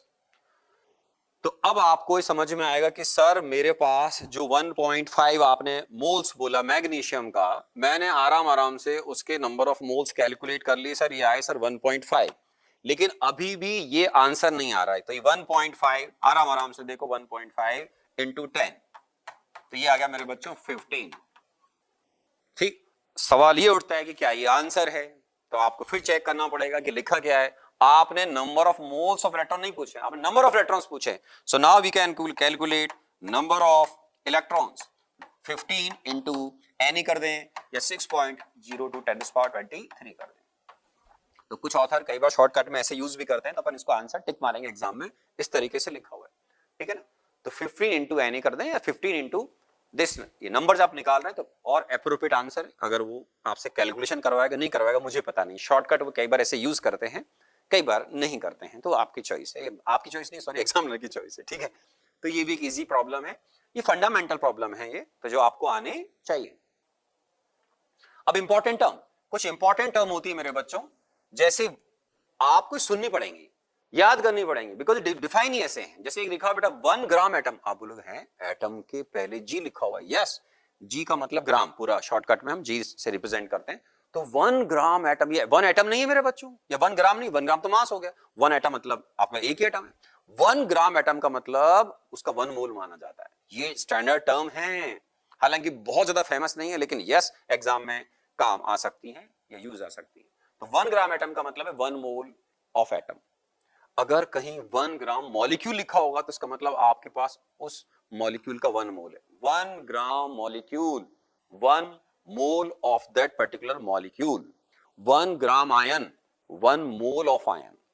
तो जहां आयन, कैटायन, या जो सॉरी कैटायन नहीं, आयन, कैटायन नहीं लिखते हैं इसमें, आयन के आगे जी लगा रखा है, एटम के आगे जी या मॉलिक्यूल के आगे जी लगा रखा है, स्टैंडर्ड टर्म होती है जी, आराम से स्टैंडर्ड टर्म है 1। कुछ ऑथर ऐसे लिख देते हैं 1 GM एटम, ऐसे भी लिखते हैं, बेस्ट है बिल्कुल, नोटेशन इंटरनेशनल यूज करो, 1 ग्राम एटम 1 मोल, इजी है, 1 मोल। एग्जांपल कोड कर रहा हूं, 5 ग्राम एटम ऑफ नाइट्रोजन। अब आपको सोचना है, मैंने देखो मिटा रखा है कि आप क्या समझे। 5 ग्राम एटम, अब ग्राम एटम तो आपने अभी सुना कि सर मोल है, तो इसका मतलब मैं 5 मोल की बात कर रहा हूं। लेकिन अब नाइट्रोजन पे आपने ध्यान नहीं दिया, तो नाइट्रोजन का मैं आप सोचोगे एटॉमिक फॉर्म। स्टार्टिंग में बोला था मैंने कि एलिमेंट आपका जो है वो एटॉमिक और मॉलिक्यूलर दोनों फॉर्म में एग्जिस्ट कर सकता है, N और N2। तो अब मैंने बोला है 5 ग्राम एटम ऑफ नाइट्रोजन, तो एटम वर्ड आ चुका है, नाइट्रोजन का एटम का मतलब N, तो यहां लिखोगे 5 मोल्स ऑफ N, N2 नहीं लिखोगे। N2 तब लिखना है जब लिखा हो ग्राम मॉलिक्यूल। जैसे देखो 3 ग्राम molecule of nitrogen, 3 mole of, आप अपने आप लिखोगे 3 मोल्स ऑफ N2। N2 क्या है बेटा? मॉलिक्यूल। तो ग्राम मॉलिक्यूल का मतलब ये होता है। Gram ion, carbonate, sulphate, phosphate, कुछ भी लिखा हो एग्जाम में, 6 gram ion of carbonate means we have 6 mole of carbonate ion. ये कुछ टर्म है जिसमें आपको हमको याद रखना पड़ता है कि इसका मतलब ये ही होता है, ठीक है ना। तो आपको ये 3 टर्म है वो स्पेशली याद करनी चाहिए। Fine. Now next, calculate weight of, very interesting. Calculate weight बोलेंगे, मास बोल दें, कोई दिक्कत नहीं है। तो calculate weight of 4 gram molecule of oxygen. आपको ध्यान नहीं देगा, बोलेगा वेट तो दे रखा है नहीं, क्या दे रखा है? Gram molecule. तो इसका मतलब ये हुआ मेरे बच्चों, और ध्यान दो यहां पर ग्राम के आगे भी मॉलिक्यूल लिखा हुआ है, इसका मतलब होता है सीधा सीधा आपके पास 4 मोल्स, रुक जाता हूं मैं, 4 मोल्स ऑफ, वाह, 4 मोल्स ऑफ क्या है मेरे बच्चों? ऑक्सीजन है। ठीक, तो मेरे पास 4 मोल्स ऑफ ऑक्सीजन है ना। तो बोर्ड में जब भी कुछ प्रॉब्लम है अपन पेशेंस से रुकेंगे, वेट करेंगे, ठीक है। अब इसका डांस बंद हो गया है, तो डांस बंद हो गया तो एक्शन पे आते हैं। तो 4 ग्राम मॉलिक्यूल ऑफ ऑक्सीजन का मतलब आपके पास 4 मोल्स ऑफ O2 है। क्या है? 4 मोल्स ऑफ O2 है। मास निकालना है, वेट निकालने की बात है, तो यहां पर क्या लिखोगे बेटा? मास या वेट ऑफ, मास, हे भगवान ये तो रुक ही नहीं रहा है बच्चों, डिलीट कर देता हूं। तो आप क्या करोगे? 4 को मल्टीप्लाई करो 32 से, उसका मास हो जाएगा। ओके, तो mass of 4 moles of O2 क्या करोगे मेरे बच्चों? 4 इंटू 32 ग्राम। आप बोलोगे यस सर, तो ये मेरे बच्चों आपके पास कितना आ जाएगा? 8, 12, 128। आप बोलोगे ठीक है सर, तो 128 ग्राम इज द मास या wait of 4 gram molecule of oxygen. ये टर्म्स क्लियर रहे, उसके लिए हम ऐसा बात कर रहे हैं। ओके, आपको मेरे साथ बहुत मजा आएगा बच्चों, लेकिन खास बात ये रहेगी कि आप बहुत सिंसियरली प्रिपरेशन करें। हाँ, हम क्लास में नॉर्मल बातें, हंसी मजाक, छोटी मोटी बातें करते रहेंगे, बट डिसिप्लिन का ध्यान रखें ना। अब लिखा ये कुछ अलग प्रॉब्लम है, अपने आप से ट्राई करो मेरे बच्चों, मैं तो बता ही दूंगा, और नहीं आएगी तो आपसे पूछ के बता दूंगा, ठीक है। चलो ट्राई करो। अब देखो 1 एटम है किसी एलिमेंट, ये थोड़ा डिफरेंट हो गया, मतलब इसको बोलते हैं वेरी गुड प्रॉब्लम। ऐसा प्रॉब्लम जेईई मेन एडवांस किसी में भी दे सकते हैं। एडवांस में 2-3 नंबर का होगा, कभी कभी एडवांस में 2 नंबर का क्वेश्चन भी आता है, जनरली 3 का आता है ना। जेईई मेन में आपका ये 4 मार्क्स का प्रॉब्लम, जेईई मेन का जो करंट पैटर्न है उसके हिसाब से आपके पास ये आपका 4 मार्क्स का प्रॉब्लम आएगा। तो देखो, अगर हो गया हो तो बहुत अच्छा, नहीं हुआ तो मैं आपकी हेल्प करता हूं। देखो, आपके पास एक एटम है बस किसी एलिमेंट एक्स का, जिसका वेट इतना है। अब बोला नंबर ऑफ ग्राम एटम निकालने 4 kg के अंदर इसके। ग्राम एटम का मतलब उसके हो गए 4 मोल। आप बोलोगे ये भी सही है सर, या I am sorry, number of gram atom मतलब नंबर ऑफ मोल्स निकालने, तो आपको निकालने नंबर ऑफ मोल्स किसके बेटा? Number of moles of x निकालना पड़ेगा। ग्राम एटम का मतलब क्या सिखाया था बेटा? मोल्स। आराम आराम से किस में निकालने? इसके 4 kg में, 4 kg। 4 kg मींस 4000 ग्राम डिवाइड बाय, अब आप इसका मोलर मास लेकर आओ। आप बोलोगे मोलर मास आपने दिया ही नहीं सर, कॉमन सेंस लगाओ, इतने अच्छे बच्चे हो, इंटेलिजेंट हो, काफी समय हो गया अपने को सुनते सुनते। तो अब मेरे बच्चों, आपको अगर एक एटम का मास दे रखा है तो मोलर मास क्या होता है आज ही तो सिखाया। तो आप क्या करोगे? Mass of 1 mole of x, ठीक है। क्या पता है एग्जामिनर आपसे ये भी पूछ सकता था, इसलिए ऐसा लिख रहा हूं मैं, अप्रोच अलग अलग होते हैं, ये इसलिए लिख रहा हूं कि एग्जाम बोलता है इसका मोलर मास बताओ, तो एक एटम का मास मालूम है तो 6.022 इंटू 10 रेज़ पावर 23 इसको मल्टीप्लाई करो, तो ये हो गया बेटा 6.23 664 इंटू 10⁻⁻23 ग्राम। इसको मल्टीप्लाई करो बेटा किससे, एवोगैड्रो नंबर से। क्यों? 1 मोल में उसके इतने सारे पार्टिकल्स होते हैं जो शुरू में बताया था, तो ये ग्राम में आ जाएगा। इसको सॉल्व करोगे मेरे बच्चों, ये तो 1 हो गया, इसको सॉल्व करोगे तो 40 आ रहा होगा। तो आपके पास 1 मोल का जो मास है वो 40 ग्राम आएगा। जब हम लैंग्वेज लिखते हैं तो उसमें ग्राम लिखते हैं, right. Mass of 1 mole of x is 40 ग्राम। और जब यूनिट लिखते हैं तो ऐसे लिखते हैं, मोलर मास ऑफ एक्स, ऐसे लिखते हैं मेरे बच्चों इसको, with unit dimension 40 gram per मोल। इसका मतलब है पर मोल इसका मास 40 ग्राम होता है, या 1 मोल का मास इसका 40 ग्राम होता है। अगर आप प्रॉपर यूनिट डायमेंशन में बिलीव करते हैं तो उस यूनिट के हिसाब से ग्राम पर मोल लिखना चाहिए। तो यहां पर क्या करोगे मेरे बच्चों, इसको 40 ग्राम पर मोल जैसे क्या है, मोलर मास, उससे डिवाइड करो। आप बोलोगे सर ये आंसर हमारे हिसाब से 100 आ रहा है, तो 100 मोल्स आ रहे हैं। 100 मोल्स आ रहे हैं तो इसका मतलब वो ग्राम एटम का मतलब मोल से पूछा गया था, तो आपका इन सब में आंसर होना चाहिए कितना, 100। ठीक है, तो एक अच्छा क्वेश्चन था जिसमें कई बार बच्चे बहुत कंफ्यूज जाते हैं कि इसमें 2-3 टर्म है, ग्राम एटम का मतलब नहीं मालूम तो प्रॉब्लम, आपको एक एटम का वेट दे रखा है, आपको ये मालूम नहीं कि मोलर मास क्या था तो प्रॉब्लम। तो ये थोड़ा इंटरेस्टिंग चीजें हैं। मोल में क्या घूमना पड़ता है, पहले दिन आप इतनी सारी टर्म सुनेंगे तो आपको थोड़ा सा इंटरेस्टिंग लगता है, लेकिन धीरे धीरे सब सेटल हो जाता है इसमें, है ना। घबराए, मस्त रहें, खुश रहें, पढ़ाई करें। अब नेक्स्ट पार्ट है कि हम मोल को इन टर्म्स ऑफ वॉल्यूम भी यूज करते हैं। आप बोलोगे वेरी इंटरेस्टिंग। तो अगर हम नंबर ऑफ मोल्स को इन टर्म्स ऑफ वॉल्यूम, आपने इन टर्म्स ऑफ नंबर देखा, आप बोलोगे हाँ सर, 1 मोल का मतलब एवोगैड्रो नंबर के बराबर एंटाइटीज। मास की टर्म में 1 मोल का मतलब एवोगैड्रो नंबर के बराबर है एंटाइटीज का मास। आपने बोला मोलर मास सोडियम, तो आप एक सोडियम के एलिमेंट, सोडियम एलिमेंट के एक एटम का अगर मास मालूम है अगर आपको, तो उसको एवोगैड्रो नंबर से मल्टीप्लाई कर दो, उसका मोलर मास हो जाएगा। अब बात करते हैं moles in terms of volume. तो आइडियल गैस, इस नेचर में जो भी गैसेस एग्जिस्ट कर रही हैं, आपको मोल कॉन्सेप्ट चैप्टर में उनको आइडियल गैस एज्यूम करना होता है। आइडियल गैस क्या होता है एक्चुअल में, ये आपको गैस स्टेट पूरा चैप्टर 11th क्लास में हमारा फिजिक्स में ही पढ़ोगे, और हमारे केमिस्ट्री के अंदर भी काफी डिटेल में पढ़ोगे। तो यहां पर कोई भी गैस होगी उसका मतलब आपको आइडियल गैस निकालना है, और वो ऐसी गैस होगी जो इस इक्वेशन को फॉलो करती है, ये मस्ट है।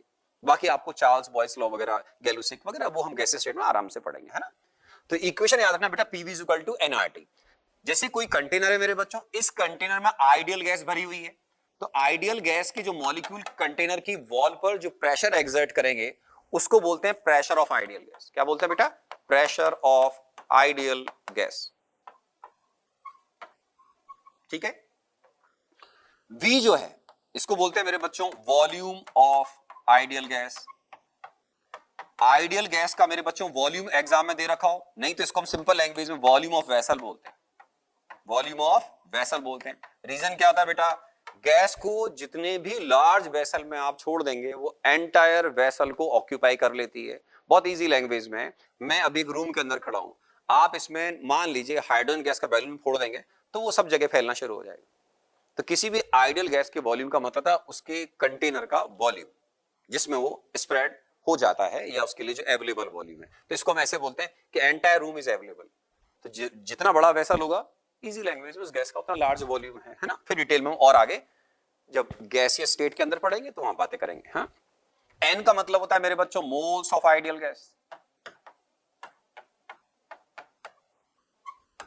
ये भी ठीक है सर। आर, आर जो है जिसको हम यूनिवर्सल गैस कांस्टेंट बोलते हैं, या सिंपल आप गैस कांस्टेंट बोल रहे हैं। तो ये जो गैस कांस्टेंट है इसका वैल्यू आपको याद रखना है मेरे बच्चों, है ना। बता रहा हूं अभी आपको मैं, ये आर जो होता है 0.0821 ATM लीटर पर मोल पर केल्विन होता है इसका यूनिट। और अगर आप बार में लेंगे, वैसे आपको यही याद रखना चाहिए फर्स्ट टाइम अगर आप पढ़ रहे हैं तो यही काम आएगा, या फिर ऑलमोस्ट 0.0831 बार लीटर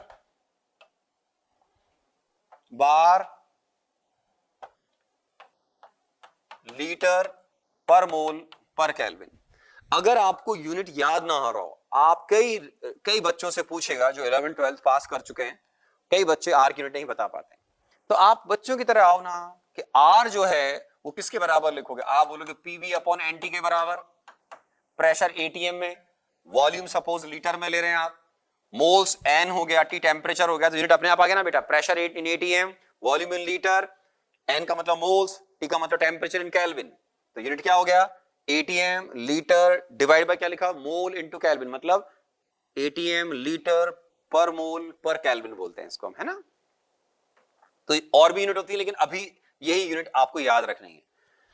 जब आप प्रेशर बार में लेंगे तो आप इसको यूज कर लेना, जब आप एटीएम प्रेशर लेंगे तो इसको यूज कर लेना, या फिर आपको मैं अभी एटीएम और बार के बीच में डिफरेंस बता दूंगा। तो ये आर आ गया।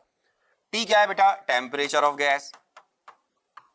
आपको ध्यान रखना है हमेशा जब भी आप PV is equal to NRT लगाओगे, whenever we apply PV is equal to NRT, temperature must be in kelvin, kelvin में होना चाहिए। तो अगर आपको टेम्परेचर कभी भी केल्विन में निकालना हो तो अधिकतर समय आपको टेम्परेचर डिग्री सेंटीग्रेड में दिया होता है, तो राउंड फिगर में उसको आपको इस चैप्टर में हमेशा 273 को ऐड करना होता है। अगर आपको टेम्परेचर किस में प्रोवाइडेड है, डिग्री सेंटीग्रेड में है, तो you must remember whenever we use temperature in calculation must be in Kelvin. How we can convert Kelvin? Yeah, how we can convert Kelvin into degree centigrade और degree centigrade into Kelvin? आपको 273 के figure को याद रखना है। क्या पता exam में बोले कि आप मुझे पहले आपने पीवी इक्वल टू एनआरटी निकाल लिया, आपसे उसने टी निकलवाया, लेकिन उसने पूछा टी निकालो केल्विन में, तो आप लगाओ PV equal to NRT, R आप ये यूज कर ही रहे हो, तो टेम्परेचर केल्विन में आएगा। केल्विन को डिग्री सेंटीग्रेड में कन्वर्ट करने के लिए करना पड़ेगा, ठीक है। रिवर्स क्या है, अगर आप ये फॉर्मूला लगा रहे हैं तो टी अगर एग्जाम में दिया जाएगा, आपको मान लो मोल्स निकालने, प्रेशर वॉल्यूम कुछ निकालना, टेम्परेचर को आपको हमेशा केल्विन में यहां पे यूज करना पड़ेगा, ये बोल रहा हूं बेटा, है ना। तो ये भी ठीक है। अब इसमें जो प्रेशर है, प्रेशर अगर आप आर की वैल्यू जो फर्स्ट है, जनरली हम ये यूज करते हैं मेरे बच्चों, तो आप अगर आर की वैल्यू यूज करोगे 0.0821, तो इसका मतलब होता है आप प्रेशर को जो है वो एटीएम में ले रहे हैं, किस में ले रहे हैं, एटीएम में ले रहे हैं। 1 एटीएम प्रेशर आप आगे जाके पढ़ोगे मेरे बच्चों, 76 centimetre of Hg mercury column के बराबर होता है, या 760 mm ऑफ एचजी के बराबर होता है, या 1 एटीएम अगर आपने पास्कल वगैरह पढ़ा होगा तो ये, या न्यूटन पर मीटर स्क्वायर अगर आपने पढ़ा हो तो 101,325, ठीक है, पास्कल के बराबर होता है। ओके, और एक होता है 1 बार मेरे बच्चों बिल्कुल एग्जैक्टली 10⁵ पास्कल के बराबर होता है, ठीक है। तो इससे अगर आप देखोगे तो मैं इसको 1.01325 इंटू 10⁵ पास्कल लिख सकता हूं। तो 10⁵ पास्कल अगर 1 बार है तो आप इससे आराम से रिलेशन निकालो, मजा आएगा कि सर जो 1 एटीएम है वो 1.01325 बार के बराबर आएगा। आप बोले क्यों आया सर, तो सोचो, मैंने तो रिलेशन लिख दिया। 1 बार 10⁵ पास्कल है, हालांकि अभी का पार्ट नहीं कैसे स्टडी का, लेकिन अभी से आ जाना चाहिए। तो आप ये जो पास्कल था उसको ऐसे लिखो 1.01325 इंटू 10⁵ पास्कल, और 10⁵ पास्कल को आपने क्या लिखा, 1 बार। तो बार एटीएम मतलब 1 एटीएम स्लाइडली हायर देन बार, दोनों लगभग बराबर होते हैं, लेकिन एटीएम थोड़ा सा ज्यादा होता है, वो इतना होता है ना। और वॉल्यूम जो है मेरे बच्चों ये जनरली लीटर में लिया जाता है, किसमें लिया जाता है, इन लीटर लिया जाता है ना। तो आपको वॉल्यूम जनरली हम लीटर में लेते हैं मेरे बच्चों, ओके। जनरली ये आपकी चॉइस भी हो सकती है एग्जाम में, एग्जामिनर आपको जब यहां पे बात करेगा तो वॉल्यूम ऑफ आइडियल गैस मान लो आपने लीटर में ले रखा है, तो आपको इसके भी प्रॉपर यूनिट्स आने चाहिए, जैसे 1 मीटर क्यूब होता है मेरे बच्चों, ठीक है। तो 1 मीटर क्यूब जो है वो 1000 लीटर के बराबर होता है, और जो 1 लीटर है वो 1000 ml के बराबर होता है, ये आपको मालूम होना चाहिए। और 1 ml 1 सेंटीमीटर क्यूब के बराबर होता है ना। तो वॉल्यूम को यूज करना सीखें। वॉल्यूम अगर एग्जाम में जब आप आर की वैल्यू यूज करें तो मस्ट बी इन लीटर। जब आप आर की वैल्यू क्या यूज करें मेरे बच्चों, 0.0821, है ना। प्रेशर एटीएम में ले, यूनिट्स बताए, टेम्परेचर केल्विन में कन्वर्ट करें, तो आइडियल गैस की बात करते हैं, है ना। अब इसमें बहुत इंटरेस्टिंग बात क्या आती है मेरे बच्चों, ये आपको आगे जाकर भी कई चैप्टर्स में थर्मोडायनेमिक्स या उसमें और भी चैप्टर में आपको एसटीपी काम आएगा। एसटीपी का मतलब standard temperature and pressure. Standard temperature pressure होता है ओल्ड कन्वेंशन 1980 या उससे पहले एसटीपी का मतलब ये था 180 एंड 273 केल्विन। आज की तारीख में न्यू जो कन्वेंशन है उसके अकॉर्डिंग ये है 1 बार और 273 केल्विन, ठीक है। तुमको अब, अरे तुम तो 1981 के आसपास ही चेंज हो गया था, आप तो नेक्स्ट सेंचुरी में भाई, तो आपको तो ये याद रखना चाहिए। आप बोलोगे हाँ, आप 1980 से पुराने मॉडल होते तो आपने कभी ये सुना होता। आपके लिए तो यही है कि अगर आपसे पूछेंगे एसटीपी तो आप बोलोगे स्टैंडर्ड टेम्परेचर प्रेशर। क्या होता है कि सर इस कोई भी गैस अगर एसटीपी पर है, it's mean its pressure is 1 bar and its temperature is 0 degree centigrade means 273 kelvin. ये आपको याद रखना है। ओके, और देखो अब आपको मैं बड़ी इंटरेस्टिंग बात बताता हूं। क्या? एसटीपी पर जैसे आप जो यहां पे बात कर रहे थे, अगर मैं 1 मोल गैस का वॉल्यूम निकालूं, आराम से देखें, volume of 1 mole ideal gas कहां पे बेटा? at 1 atm and 273 kelvin. आप बोलोगे ठीक है सर, तो अगर आप इस पे कैलकुलेट कर रहे हो, ठीक है ना, तो इस सिचुएशन में वॉल्यूम निकालना है अपने को। ओके, तो V इज इक्वल टू, आप बोलोगे सर nRT अपॉन P। 1 मोल का वॉल्यूम निकालना है मेरे बच्चों, 1 R की वैल्यू 0.0821, T का वैल्यू बेटा 273 डिवाइड बाय 1, तो ये वॉल्यूम आता है मेरे बच्चों 22 ऑलमोस्ट 41 लीटर, जिसको राउंड फिगर में 22.4 लीटर लेते हैं राउंड फिगर में, है ना। सिमिलरली अगर आप 1 बार पर 1 बार और 273 केल्विन पर अगर कैलकुलेट करते हैं, तो इसमें आप या तो बार को एटीएम में कन्वर्ट कर लेना मेरे बच्चों, या फिर आर की वैल्यू दूसरी यूज कर लेना। तो अगर आप इस कंडीशंस पर सेम वॉल्यूम निकालोगे तो V is equal to N R T by जब P करोगे तो आपके पास एन का value 1, R 0.0831, T 273 divide by 1, ये 22.71 लीटर आएगा, जिसको हम राउंड फिगर में 22.7 लीटर बोलते हैं। तो इसका मतलब क्या है, अगर आप 1 मोल के वॉल्यूम को लोगे, 1 मोल आइडियल गैस के वॉल्यूम को लोगे, तो 1 एटीएम 273 केल्विन पर 22.4 लीटर आता है।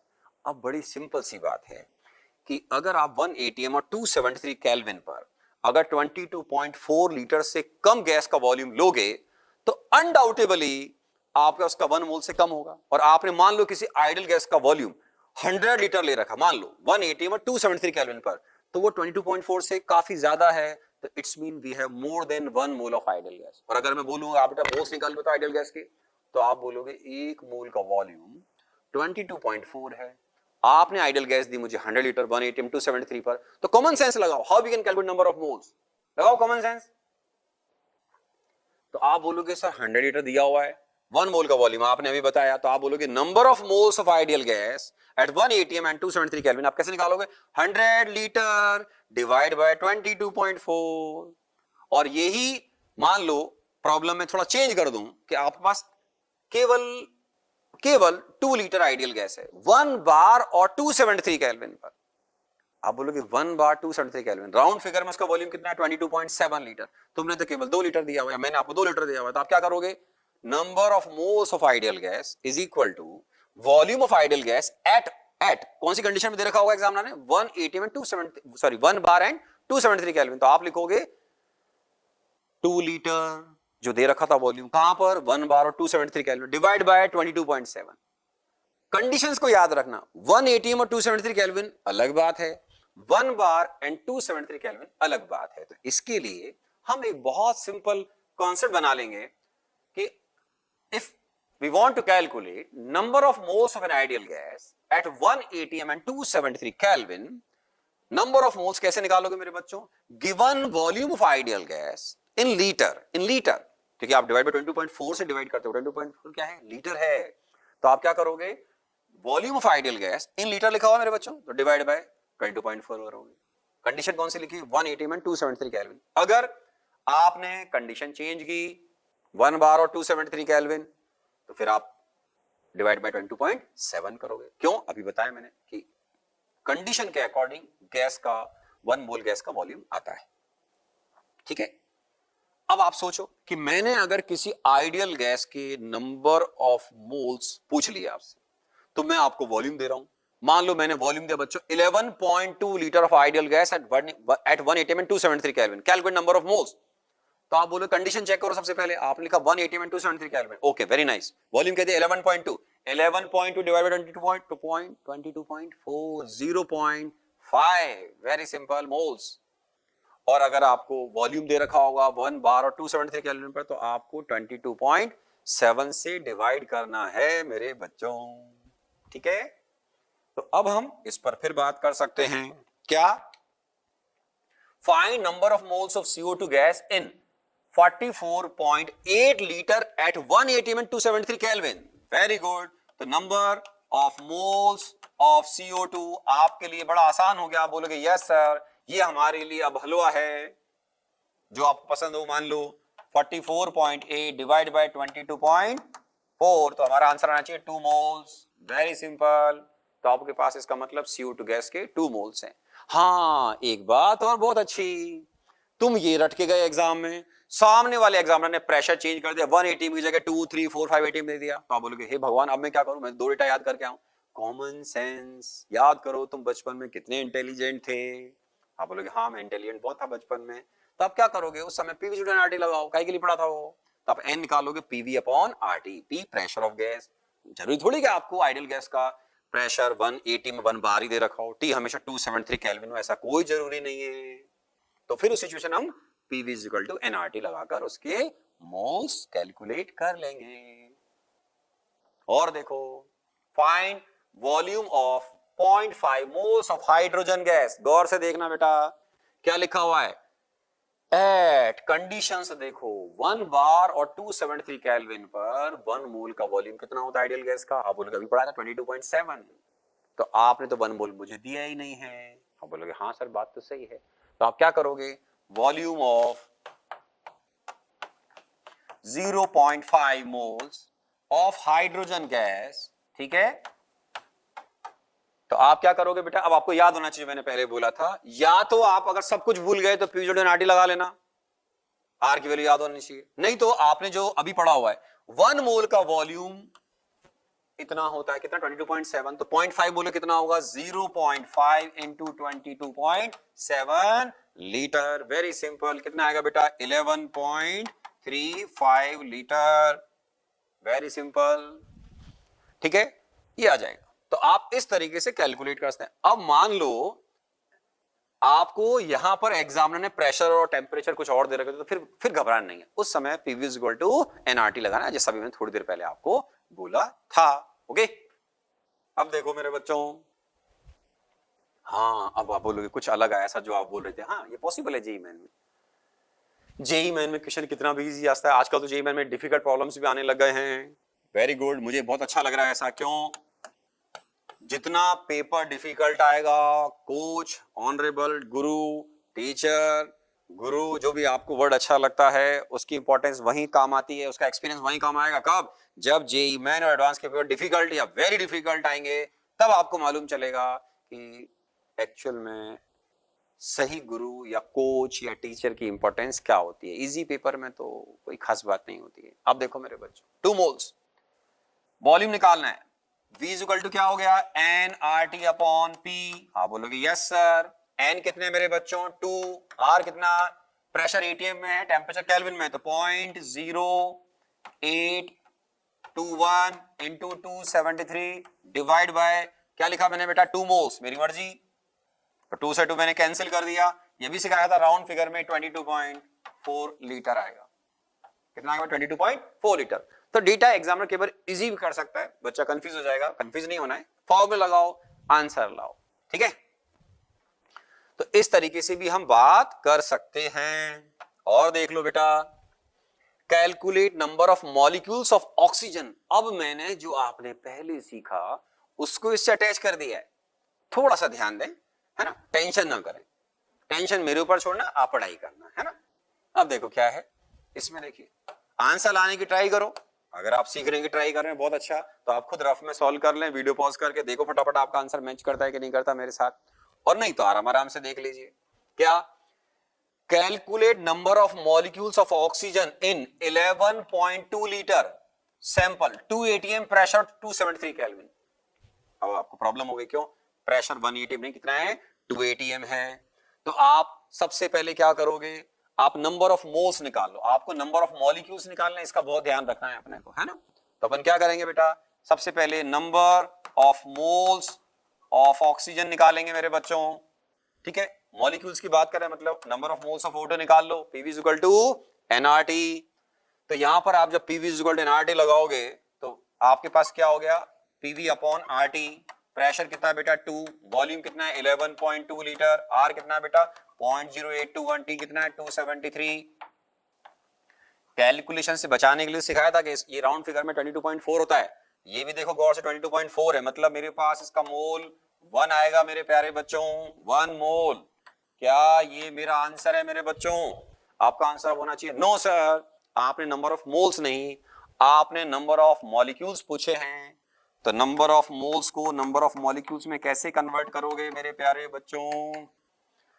तो आप बोलोगे number of molecules of oxygen 1 mole into Avogadro number 23, 6.022 into 10⁻23 into 1। ये आपका आंसर किसी से मैच करना चाहिए, आपका आंसर सी आना चाहिए। अगर कुछ बच्चे जल्दबाजी में सॉल्व करेंगे, ध्यान नहीं देंगे, तो उसका आंसर 1 आएगा, ठीक है, तो ये गलत हो जाएगा, समझे। करेक्ट आंसर तो दिख ही रहा है। इसके अलावा कुछ बच्चों ने ध्यान दिया 2 ATM है तो उन्हें रट रखा होगा, तो बोलेंगे 11.2 डिवाइड बाय 2.4 तो बोलेंगे 0.5 मोल्स, तो 0.5 फिर गलत, क्योंकि 0.5 मोल्स पहली बात, फिर गलत करा, पहले तो गलत कराया आपने, फिर डबल गलती क्या हो गई, उस नंबर ऑफ मॉलिक्यूल्स पूछे, नंबर ऑफ मोल्स नहीं पूछे हैं। तो नंबर और मोल्स में भी डिफरेंस करें, क्योंकि आज सबसे पहले हमने जब इन टर्म्स ऑफ नंबर स्टार्ट किया था तो आपको बताया था कि 1 मोल अपने आप में काउंटिंग नंबर है, बहुत बड़ा नंबर है, ठीक है, वो है 6.022 10⁻23 एंटाइटीज को रिप्रेजेंट करता है। आप किसी भी सब्सटेंस के जब इतने बड़े नंबर को करेक्ट कर लेंगे तो आप बोल सकते हैं सीना चौड़ा करके कि सर मैंने उसका 1 मोल कलेक्ट कर लिया है।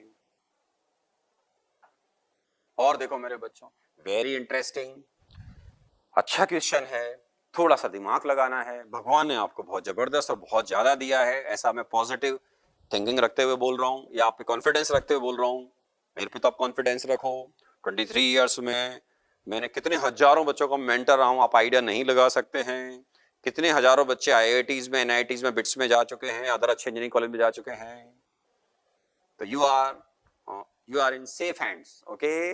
मैं और मेरे दोस्त आपकी बहुत अच्छी हेल्प करेंगे JEE मेन और एडवांस क्लियर करने में। ये आप पर डिपेंड करेगा कि आपका ड्रीम कौन सी रैंक है, आप उसके अकॉर्डिंग कैसे एफर्ट लगाते हैं। प्लानिंग हम आपको बता देंगे, तो हम बोलते हैं dream, planning and execution with hard work and dedication with smart work बोल सकते हैं आप, है ना। सबसे इंपॉर्टेंट बात है बच्चों, अपनी विल पावर अच्छा रखिएगा। और मेरे हिसाब से एक पॉइंट याद रखें, अपने आप को कभी किसी से कंपेयर ना करें, है ना।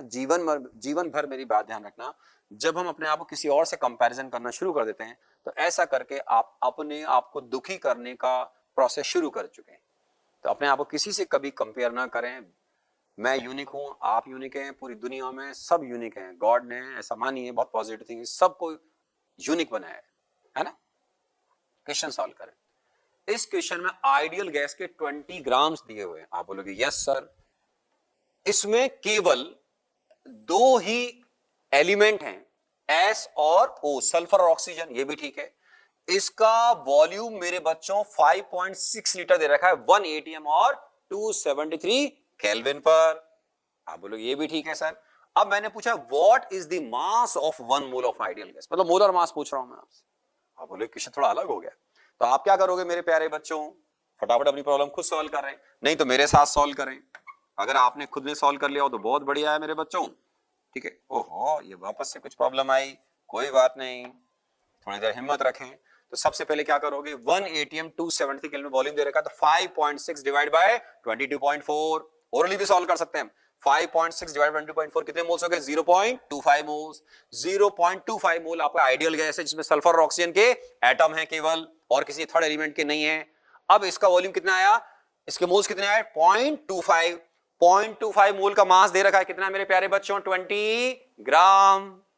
तो 0.25 मोल गैस का वॉल्यूम है अगर 20 ग्राम, तो 1 मोल का वॉल्यूम, 1 मोल का मास कितना हो जाएगा मेरे बच्चों। आप बोलोगे सर 0.25 मोल का मास है 20 ग्राम, तो 1 का मास होना चाहिए 80 ग्राम। तो इसका मतलब तुम्हारे सल्फर ऑक्सीजन से मिलकर जो कंपाउंड बना है ये, इसके 1 मोल का मास या जो मोलर मास है वो 80 ग्राम आना चाहिए। तो आप क्या करोगे मेरे बच्चों, इसको बहुत सिंपल तरीके से लिखोगे, क्या, number of moles of ideal gas, जो भी दे रखी है आपको, ठीक है, number of moles of gas 5.6 divide by 22.4, 0.25 moles.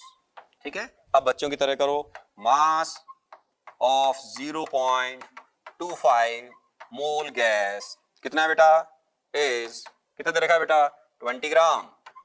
ठीक है, तो mass of 1 mole of ideal gas is 20 divided by 0.25 gram means 80 ग्राम। तो आपका आंसर जो है मेरे बच्चों इस केस में कितना आना चाहिए, इस केस में आपका आंसर आना चाहिए 80 ग्राम। तो 80 ग्राम कहां है, आप बोलोगे सर हमें ऑप्शन भी दिख गया, और हो सकता है कि एग्जामिनर आपसे फॉर्मूला भी पूछ ले उसका। तो देखिए जो SO2 होता है, आप अगर इस पे ध्यान देंगे, ठीक है, तो ये इसका मोलर मास, आपको सल्फर का 32 में आपकी हेल्प कर रहा हूं, आप आगे जाके सीख जाएंगे, एग्जाम में दे भी दिया था। तो इसका मोलर मास आएगा 64 ग्राम।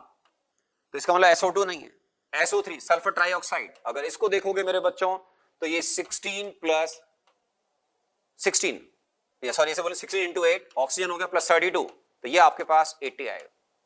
इसका मतलब क्या हुआ, ये जो आइडियल गैस माना गया है हाल फिलहाल जो दे रखा है डेटा, उसके हिसाब से इसका फॉर्मूला, देखिए एग्जाम में प्रॉब्लम फ्रेम की जाती है, मैंने न जाने कितनी प्रॉब्लम्स अपनी लाइफ में फ्रेम के, मुझे भी पता नहीं है एक्चुअल में, सही बताऊं तो आपको, डायरी की डायरी लिखी, उनसे फिर किताब लिखी, बुक के अलावा भी आई थिंक मुझे पता नहीं मेरे पास कितनी और प्रॉब्लम्स रखी है जिनको मैं चाहूं तो फर्दर और बुक्स में कन्वर्ट कर सकता हूं, वो देखेंगे।